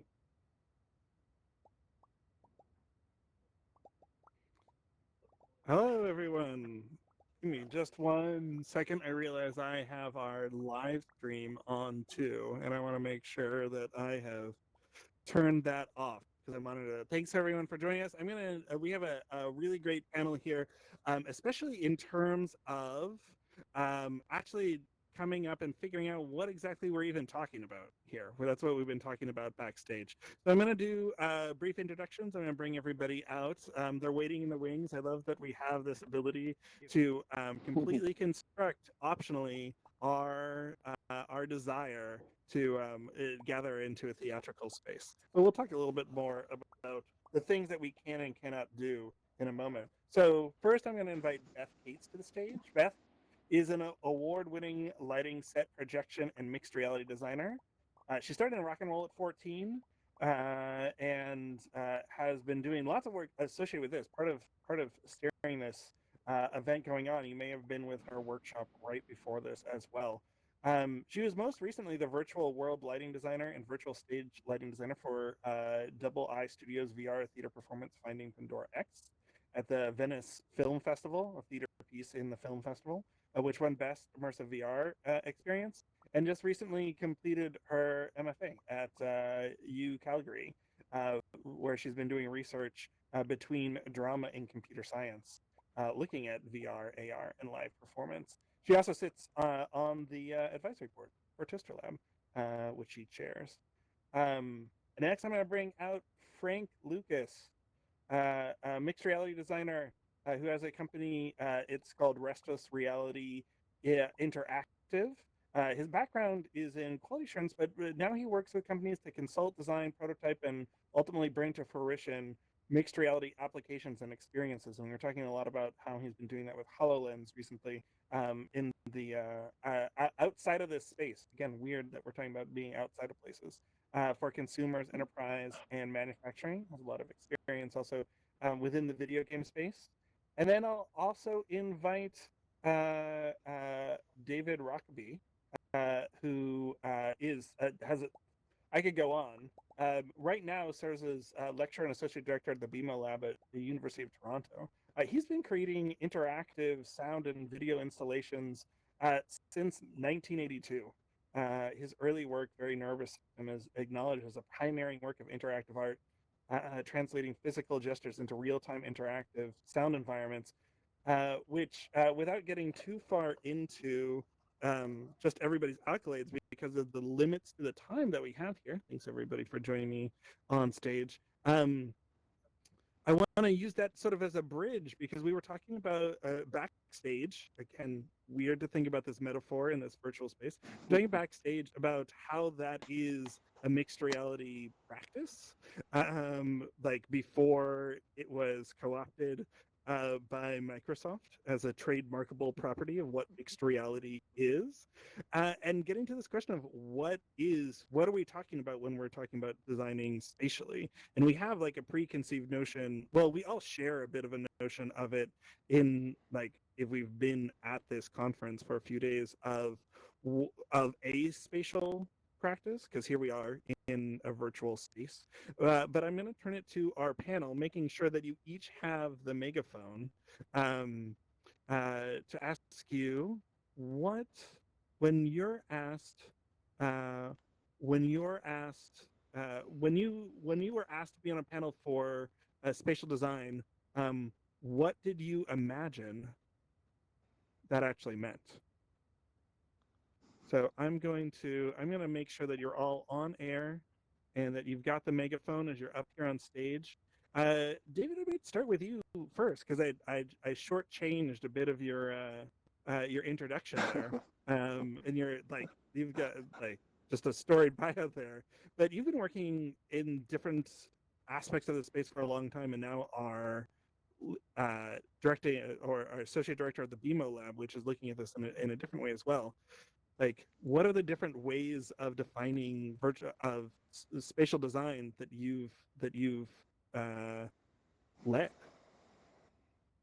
Yeah, so I guess the strangest thing for me is that I started doing something that I guess you could call augmented reality with my interactive sound installations like Very Nervous System. And in that case, what it was is not so much spatial design as redefining new behaviors within a given space. So I was often going to a gallery and I'd have to put it in a gallery, or I'd pose it on a street corner by pointing a camera out a window or something. So I was often interposing a new behavior on existing space or something like that. And in that case, the spatial design was actually very pragmatic. And so not even worth going into where you point your camera, how you orient the space, except to consider questions of actually how people move around. And that became very much, I guess, a question that's relevant also in this context, but how do you design an installation, right? I would have defined myself as an installation artist in the 80s and 90s, and there you're an artist who's not working with a sculpture or an image on the wall or a sound, but you're working with the space and redesigning the space to mean something. So I spent a lot of time thinking about what it means when you walk into a space, what you confront, what barriers are there, what do you see and what don't do you see as you enter and as you turn a corner, what's revealed, and how does the order that things are revealed speak to you? So there's kind of a architecture through which meaning was generated. And so even just us coming back from behind there has a certain story to it, that architecture, and that our movement through space and the way it guides us through space says something about that. But I would think about that in the context of the installations I was doing. Since then, I've done other things involving space, using things like the Kinect or the Azure Kinect now to construct, to design behaviors in space sculpturally. So where I can use my phone app, walk into the middle of the space, choose a sound, for example, and then press a button and say, that sound will be here. And then choose another sound and say, okay, that one's going to be on the underside of that sound. And then we're going to build, so I would build a three-dimensional volume of sounds in, say, a 60 by 30-foot space that you explore reaching through it. So that's a very different spatial design sense, which I'm actually changing the character or behavior of things in the space and designing it, again, from a sculptural or installation perspective. And then it's really, then space becomes story in a funny way, like how you encounter sounds, what sounds you encounter in what order changes the narrative you're spinning for yourself as you encounter them. So then it's kind of like sound possibilities as story space that you can move through. So those are some examples of ways I've thought about spatial design. Yeah. Frank, I might come to you with the same question, coming at this from a very different practice, especially in terms of using like HoloLens and AR and how those are blending two different types of spatialization. Like how do you approach spatial design? How are you thinking about that when you come into this conversation? Yeah, so it's actually really interesting because, you know, when you're here in virtual reality, you're really only dealing with the digital, right? You can sort of make anything any size, and kind of like you kind of have a little bit more you have a little bit more freedom with what you're allowed to create. When you're in augmented reality with something like the HoloLens, if you don't know, it's kind of like this VR headset, but you can still see the real world.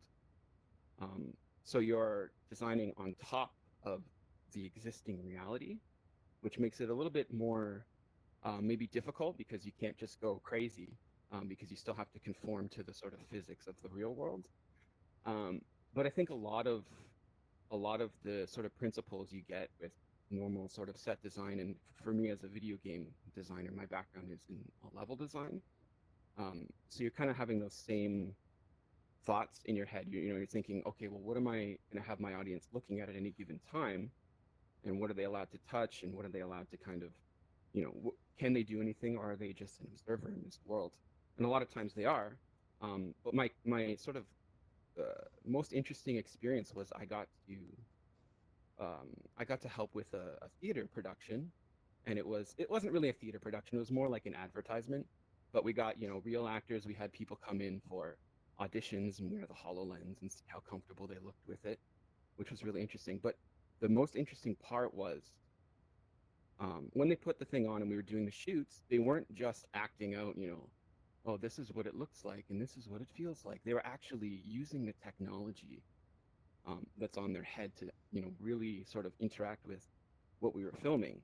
So you look at a lot of old movies, I'm a big fan of like Mortal Kombat. I don't know if any Mortal Kombat fans here. You watch the like behind the scenes and you see, Liu Kang, he's like fighting with this lizard that's not really there, right? And he has to pretend like it's real. But here we got to see these actors who have done sort of things like that before, but they were actually doing it. It wasn't like in my head and in their head, and we were, it was real to them, to us, to everyone. So that's like another interesting thing. But at the same time, if you're doing something like a installation or a demonstration, you can't give too much. So one of the sort of biggest takeaways for me was giving people things to play with when you're trying to tell them something. They're not going to listen to you. Right. So that was like one of my early learnings, making all these prototypes in augmented reality HoloLens headset, because people are going to want to reach out and touch things, right? So yeah, you got to find that balance. Yeah. That's actually a really interesting way to segue into asking this question of Beth, because you just came from a workshop in AltSpace where people were using the tools for devising performance spaces, like doing the customizing scenography within unlimited space, as long as it's available in AltSpace as well. How did that go? And B, how does that relate to like the way that you approach thinking about spatial design and scenography? Okay, that's a great question. I think it went really well. It was really fantastic to see what was created by more or less new adopters to the technology, and we did put some pretty significant limitations on, but to watch the inventiveness with manipulating space, and we had everything, like there was everything from live piano to curtains that opened, right, without there being animations available to anyone. It was using the tools to create the space, using the tools that existed to create space. We had a promenade piece. So people really got inventive with all the dimensions of the space. So both playing with scale and the lack of physics. And so in terms of approaching spatial design, it becomes really interesting as we hybridize these worlds. And I would say that since I started working in VR, I wonder how much my approach has changed, because we're liberated from physics here. We can do anything. The things that have become really interesting for me too, like Frank mentions, like the gamification of space is something that requires an enormous amount of consideration, and has started to factor into approaches in spatial design. Like how do you introduce things that you do want interaction with in telling the story of the space without it getting in the way of the story of the space? And so spatial design starts to become this like super multi-layered web-like creature that is far beyond the flats and drops and trucks of yesteryear, which actually for me the work in VR has opened up my brain a little bit in terms of how to approach those more analog pieces, because there are no limits here. And so I haven't had trouble encompassing that, like including that in my thinking. I haven't had trouble letting go of the analog way, but trying to figure out what can we bring from what we're learning in VR into the analog space becomes really interesting. Sorry, go ahead. Yeah. Oh no. Finish your thought, because I have a follow-up. Okay, I was just thinking too about what I witnessed of the groups.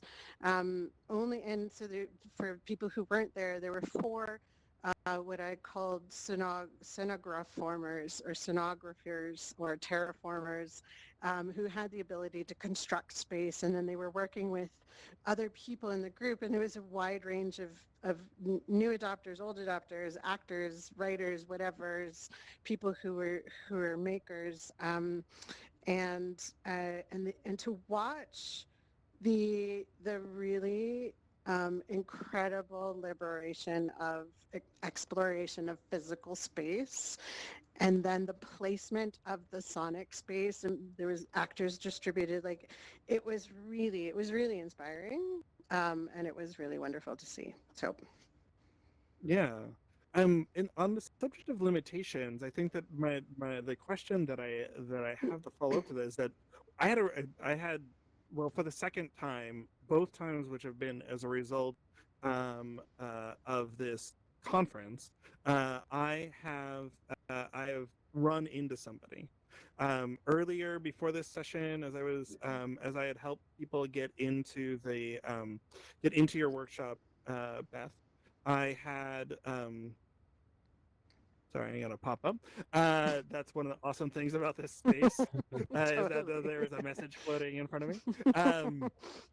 So I'm gonna let that happen, and I'm gonna ask this question. So I ran into Ring and got introduced on the main concourse, and like last week, as I was moving through the central room before coming to the presentation rooms, I ran into Liam from Single Fan, and I ran into people. And every other interaction that I've had since March 13th has been pre-planned, because of the limitations that we have. In what you're saying in terms of thinking about the way that limitations have been opened up, I would open it up to everybody here who's been experiencing these like limitations of the way that we interact with people, and how might that have changed your idea of thinking about in whichever way that you're coming into thinking about space and programming space and the storytelling that goes along with space. How has that changed in this time when we don't really get out much? I think this is something that so there's a guy named Kent Bai, and he's a VR philosopher, for lack of a better word. He runs this great podcast called Voices of VR, and he and I have talked about this idea of, and he's talked a lot about it on his own too, but this idea of that the hallway conversation, right? Like we've all been to conferences before, and you do that bumping into people, and so in these kinds of social spaces, thinking about the traffic pattern, right? Because as we're porting, we're just making these leaps from one place to another. What can we do then with that spawn point that allows that kind of crossover? How do we guide how do we guide people through without having to take their hand and go, okay, follow me? How do you create those spaces where the hallway conversations happen in a place where you can just zap around? It's really interesting. And having been at several VR conferences in VR now, it's not being thought about. There are very traditional approaches to creation of space, and like actually remaking conference rooms, like which is not exciting. That was something that really strikes me as we're talking about the absence of limitations. We keep imposing familiar limitations on ourselves, and for obvious reasons, it's familiar, etc. But I find myself wondering, there's a long history in computational arts of before you had NVIDIA and AMD rendering engines, when it was all software to generate sense of space, it was relatively easy for an artist and a programmer to come up with alternative representations of space. And right now, conventional Brunelleschi perspective, 2-point or 3-point perspective is pretty much baked in. And in fact, if you look at medieval art, the artist had the opportunity to say, well, this person's really important, so I'll make them 5 times as big, and I'm going to collapse this space because it's not important. And so I wonder if there are ways for us to explore, given the fact that we have the freedom, can we come up with ways to, like maybe social space should bend around me like gravity, like we have gravitational waves around us, and so when I spawn somewhere, initially everyone's far away from me because I've created a kind of distortion, and then people come to me slowly. Like maybe there's, how can we marry the potentials that this does, which opens everything up, to the fact that we still want to be able to have those encounters. So being able to bump into someone is important, but I was struck actually the other day, the first time I was in this room, and I had to keep maneuvering to be able to see what was going on. I'm going, why do I have to maneuver in a space where anything's possible? Why, or is that good? Or is that actually a good thing? Is it, it was a funny mixture of experiences. And so there are artists that, for example, went as far as rendering inverse perspective, where everything is smaller the closer it is to you. It's pretty hard to deal with, but it's pretty astounding to challenge the sort of middle of the road reality that we tend to reproduce in these spaces. To add to that really quickly, so I've been in VR a long time, right? The Oculus, I'm sure you've been in longer, but the Oculus days, the old Oculus. But when I first started getting into it, I used to, I'm a gamer, right? So I like to try all the new sort of experiences. And one of the ones that I tried was a massively multiplayer online RPG. And when I first booted it up and went into the world, everyone has an open mic and everybody's everywhere and you can hear everyone at almost all times. And I hated it. I was like, oh, I don't want to hear these people. It's too much, right?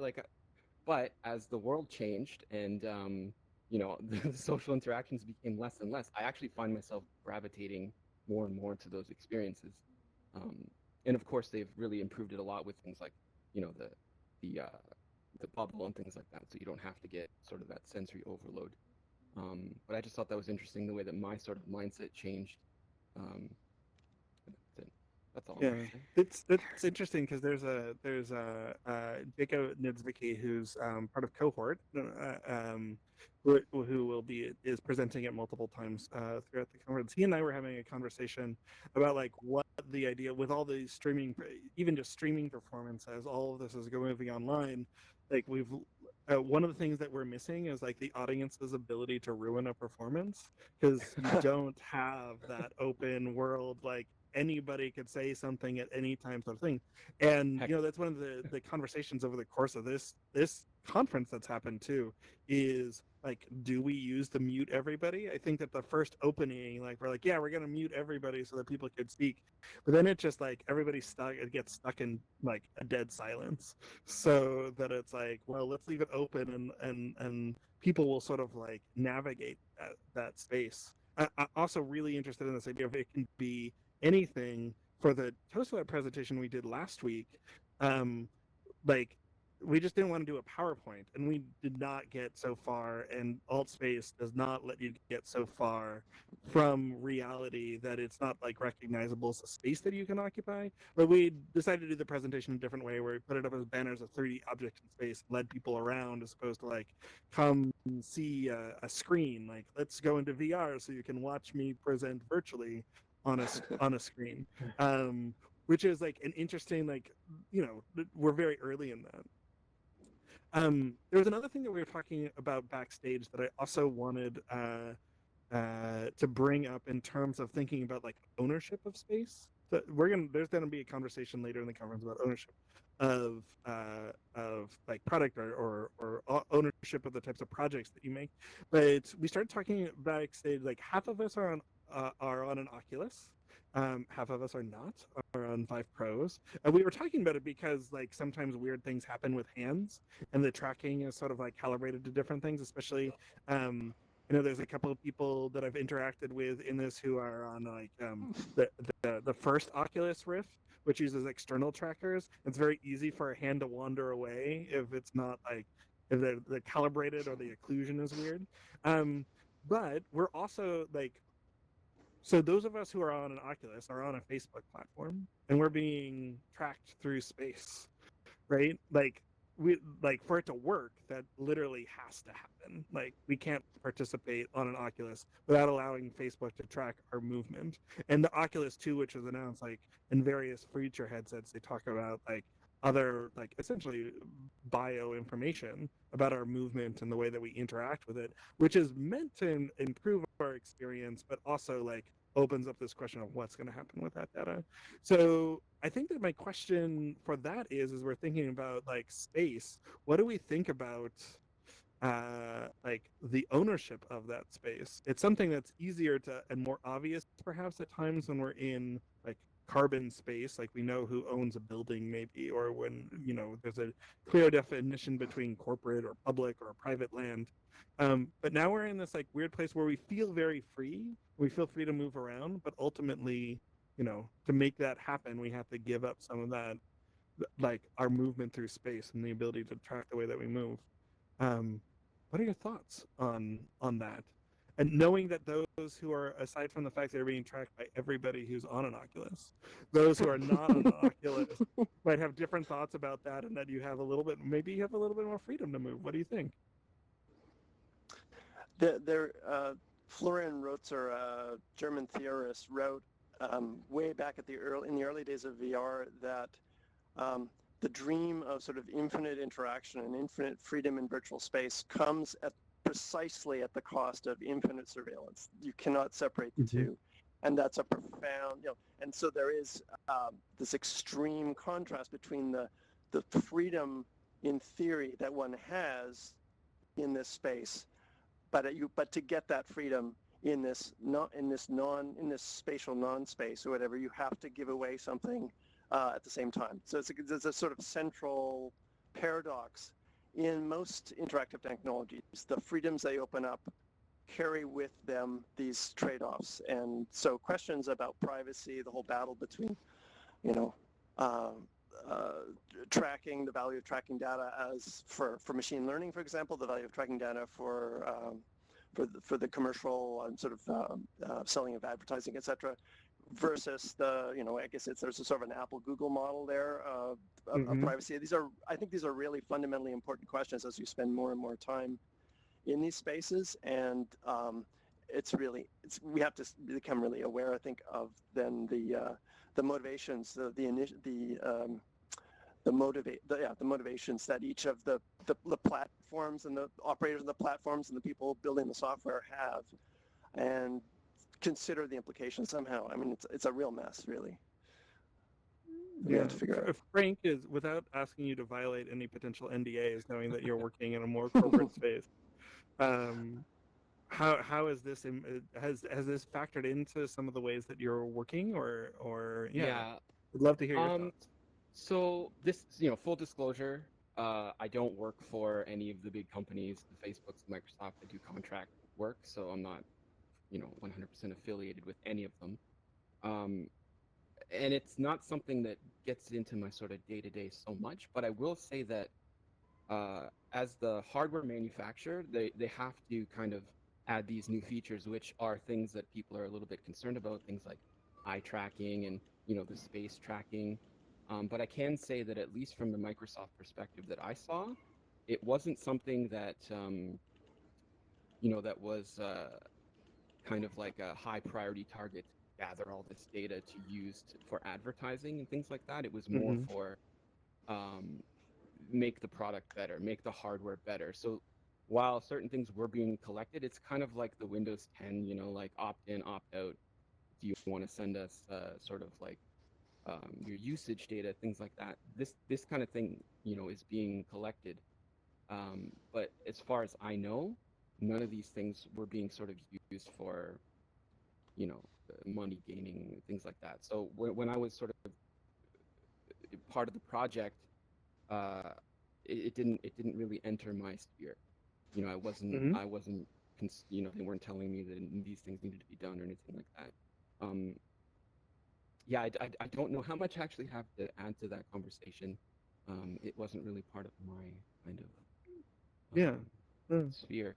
But I can say that using a Facebook headset, I definitely am sort of cognizant to the concerns, and I feel them too, especially once we start adding things like eye tracking. You know, then these companies could not only see where my head is looking, but where my eyes are looking, which is another sort of ammunition towards, you know, the ad concerns and things like that. So I definitely feel it.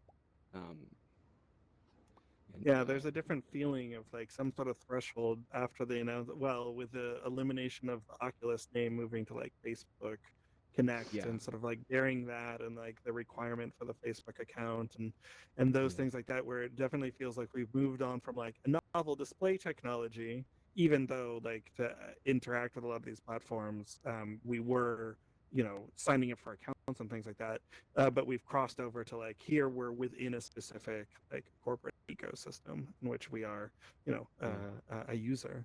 Beth, I wanted to give you an opportunity. I didn't mean to stomp on your opportunity to respond to that too. Not at all. I mean, it's like, how do you fight the many-headed hydra? Like, it's the thing that as a theater maker, that the Oculus and like how many of you are wearing them now, the thing that the Oculus was like this great hopeful piece of technology that finally all our poor theater makers were going to be able to start to engage with these incredible things that I was seeing and that colleagues were making, and knowing that it's always been a Facebook product, like it's always had that coating to it, and now it's really troubling, and so like, I don't know, is it that we make subversive work with it until they shut down all our Oculuses? Like, I don't know. It's troubling, and it's certainly like, it's been identified by people like Jaron Lanier for years, right, how problematic social media is, and it represents, the destruction of what the hope for VR has always been.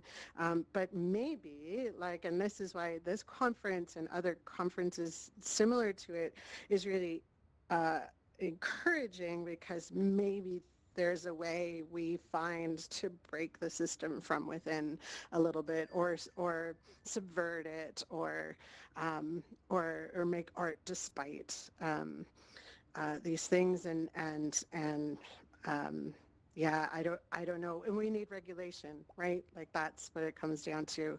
These monsters need to be regulated so that they don't devour all of our eye tracking. And there now I won't receive any funding from Oculus. So there you go. It's been recorded. Well, it's been recorded on my headset, so Right. like Mine. obviously, if you think your phone's tracking your headset, like, come on, you gotta believe that it is. But it's true. There's Andrew Simpri, who is part of Toasterlab, and I'm not sure if he's in the room right now, but I know he was in your workshop earlier, so he's been in and out through the day.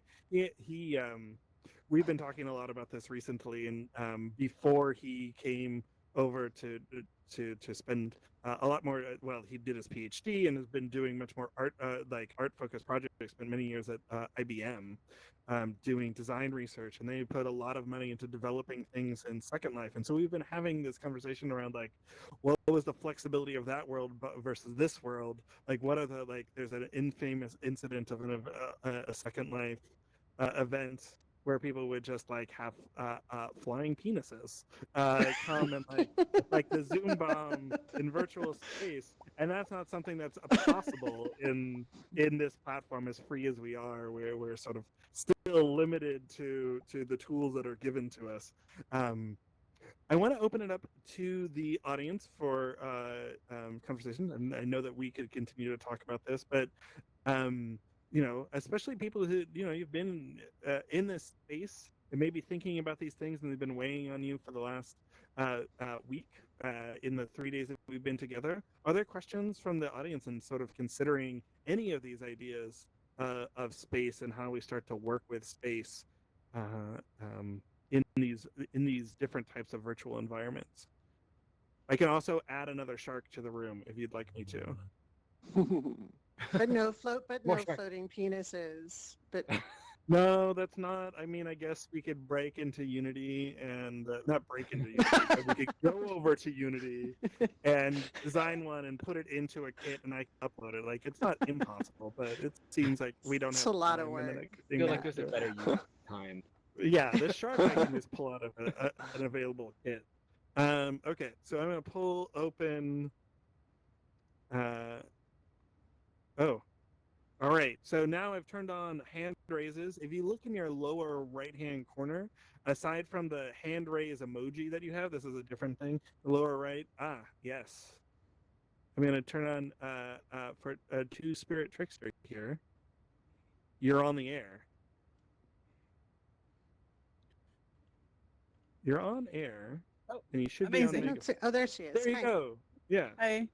Yeah. Hi. I wanted to ask, as people who've worked in the gaming industry and in this industry in general for a longer period of time, what your thoughts are in relation to, I guess, like the girl gaming universe, as well as anything that engages in eroticism in general. Like, I've been chatting about stuff like dating sims and the way that they're not necessarily respected, despite that being a huge industry that has its own economy and brings in a lot of money. So you think they would understand that language in general, as well as like what it's like to create work and find audience and space to present work that is more queer, more inclusive, or more sexually liberated? That's an awesome question. If I may. Yeah. So yeah, please. I think the more that we kind of like mature this medium, the more we're going to start seeing much more representation. But I think the kind of, for me at least, I think we've seen a lot of kind of like accessibility options for people that maybe don't want to, be exposed to so many people, like the bubble, the fact that you can make your avatar however you see yourself, I think is a really sort of, is a kind of maybe liberating experience for a lot of people. And as I said before, I think as we mature, we're going to start seeing way more representation as people sort of understand the medium and can kind of like build for it, because a lot of people are making games still in 2 dimensions on a computer screen for people to only consume in that one way. So as things just take time, I think we're going to start seeing a lot more of that. And I think it was just this weekend I was on Steam and I was just looking, and I found like, I'm a big fan of visual novels, a lot of Japanese visual novels. I play in 2D. I saw a 3D version like in VR where I could actually fully experience that experience. I could have that experience in full 3D, which I thought was really cool, and that's the first time I've ever seen that personally. So I thought that was really interesting. Yeah. But I might ask you to respond next, because one of the thoughts that occurs to me is like and this relates also to what Frank was just saying in Pandora X, like the idea of avatar as costume and the flexibility there and sort of the relationship there, and talking a little bit about that process. It doesn't quite get quite as far there as we would like, but there was a lot of like social contract building around the way that character design, especially as it was animated by a live performer as opposed to an NPC, worked in that space. That it seems like there might be still be a lot of flexibility on a platform like a social platform like this, or even more so on VR Chat where you guys were creating that. Yeah, and I think that, and so Finding Pandora X was a live VR theater piece that happened at the Venice Film Festival, that had 3 live performers, and then a whole bunch of other performer managers, and then the audience also inhabited an avatar, which became a really interesting piece because that was the chorus, and so everybody was made the same, and was kept pretty gender neutral, was kept, I mean, we were a little bit spooky. It was really evocative of a feeling, and then there was playing with the visions, and it's interesting because I'm reading my son from the Greek myths right now, and all of the iterations of all of the gods are white, blue-eyed, blonde-haired, whereas in Pandora we really played with that and worked with the avatar designer, and so the Hera was pink and Zeus was blue, and started to really dig into what else is possible, like, because you don't have to be the blonde, blue-eyed, white version of these characters, and it and then the ability to shift midstream too, to the ability to inhabit these other embodiments of character becomes a really, really compelling place to start to create from and open up things like different modes of expression and different ideas of sexuality, and in real time. Like, it's super fascinating. And I do think, I agree with Frank, I think the more we adopt this and the more we expose people to working with these tools, the more stories we will begin to see, the more modes of expression we will begin to see that explode those previous notions. Like, you know, I've said it a bunch of times, like the VR liberates us from the physics of the carbon world.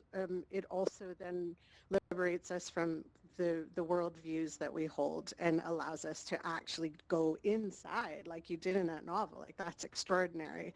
And to go inside and to find those places. So I do think, yes, it will increase.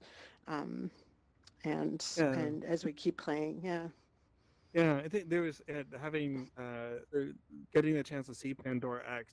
I also think about sort of some of the examples of different ways of thinking about space that, David, that you brought up, because there were times at which, like, characters to change like just their presence, like, took up different amounts of space. They changed scale. We as a chorus changed scale, and that allowing people, like, even those simple things allow us to, like, sort of dissociate from, like, we are fixed in one form. We can also tell story through those changes that we can control from one character to another, remanifesting into another avatar and making the dramaturgical connections there. Mm-hmm. Yeah, I find there's an interest. I find myself thinking about how we tend to imagine aliens in science fiction and how much of a failure of imagination that usually is. And when I think about the same thing in terms of our inventing of our avatars, I have the most banal and boring avatar possible because there was not an interesting enough range for me to actually want to pursue further. And yet the possibilities are enormous. But what we run into is the same thing we run into in terms of designing space. To the degree that we have a familiar space, we can leverage all our existing social behaviors. To the degree that our avatars conform to a certain set of expectations, we can code them in very explicit ways, encode ourselves to speak in the language of the normal space. And so there's always this tension between how much do I want to take on all the freedom that's available here to be anything, and what do I lose in terms of any sort of presence in other people's imagination if I do that. And I don't know how we negotiate that. That thing which exists in the real world doesn't disappear here. Just the nature of the constraints is different, right? And so, you know, this is a fairly boring, interesting gathering in terms of the visual presentation of it, although people have put some admirable attention into making their avatars a lot more interesting than mine, and I applaud those. But this is really middle of the road reality that we're experiencing here, and we do that for a reason, and I wonder how we can find new ways of negotiating the space between the familiar communicative space that we already understand the rules of, and being able to jump out of that space completely at times. Like, I don't know, there must be a way, because there's a whole space of potential locked up in the fact that we're still figuring that out. Yeah. It's really... I know that I spent... Oh, sorry, go ahead. Oh, no, I was just going to say, I know we're getting close to time, but it's really interesting.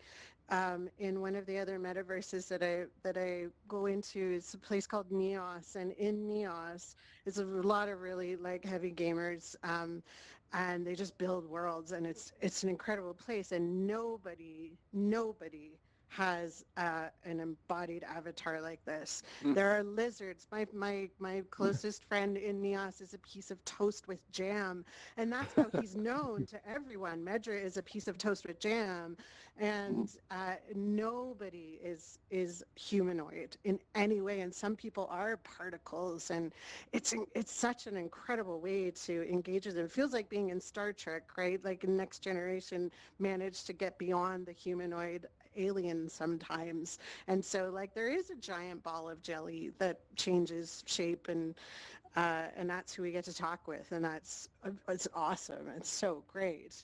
Yeah, And there's it's a really lot of early Star Trek that my mother referred to as just everybody had a different skin condition, and then some character design came into it. It was like let's get beyond this.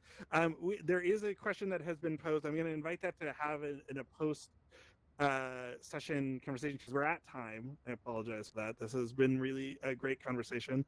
I will admit that I spent the first month of being in alt space very much a typically hued person. You would have been able to easily identify me in alt space as a person that you would have met, and then at some point I'm like, there's no reason for me not to be blue. And I was like, well, you won't be able to tell I have fingernails unless I make them orange. So it became more of a design question and moving on there. So thank you. I want to move it into conversation. I think that they gave us like think about all the limitations as we move into the last day of this convening. And we're thinking about the opportunities that you have for here as we've introduced a lot of people to this platform who think about space in this way. Like, also please be thinking about how you can break it, both as a virtualization of physical space and as a corporate space, and as like an embodied space. Thank you. Thank you.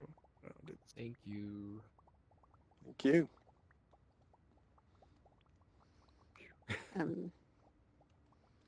Somebody asked I've me turned the name on. of the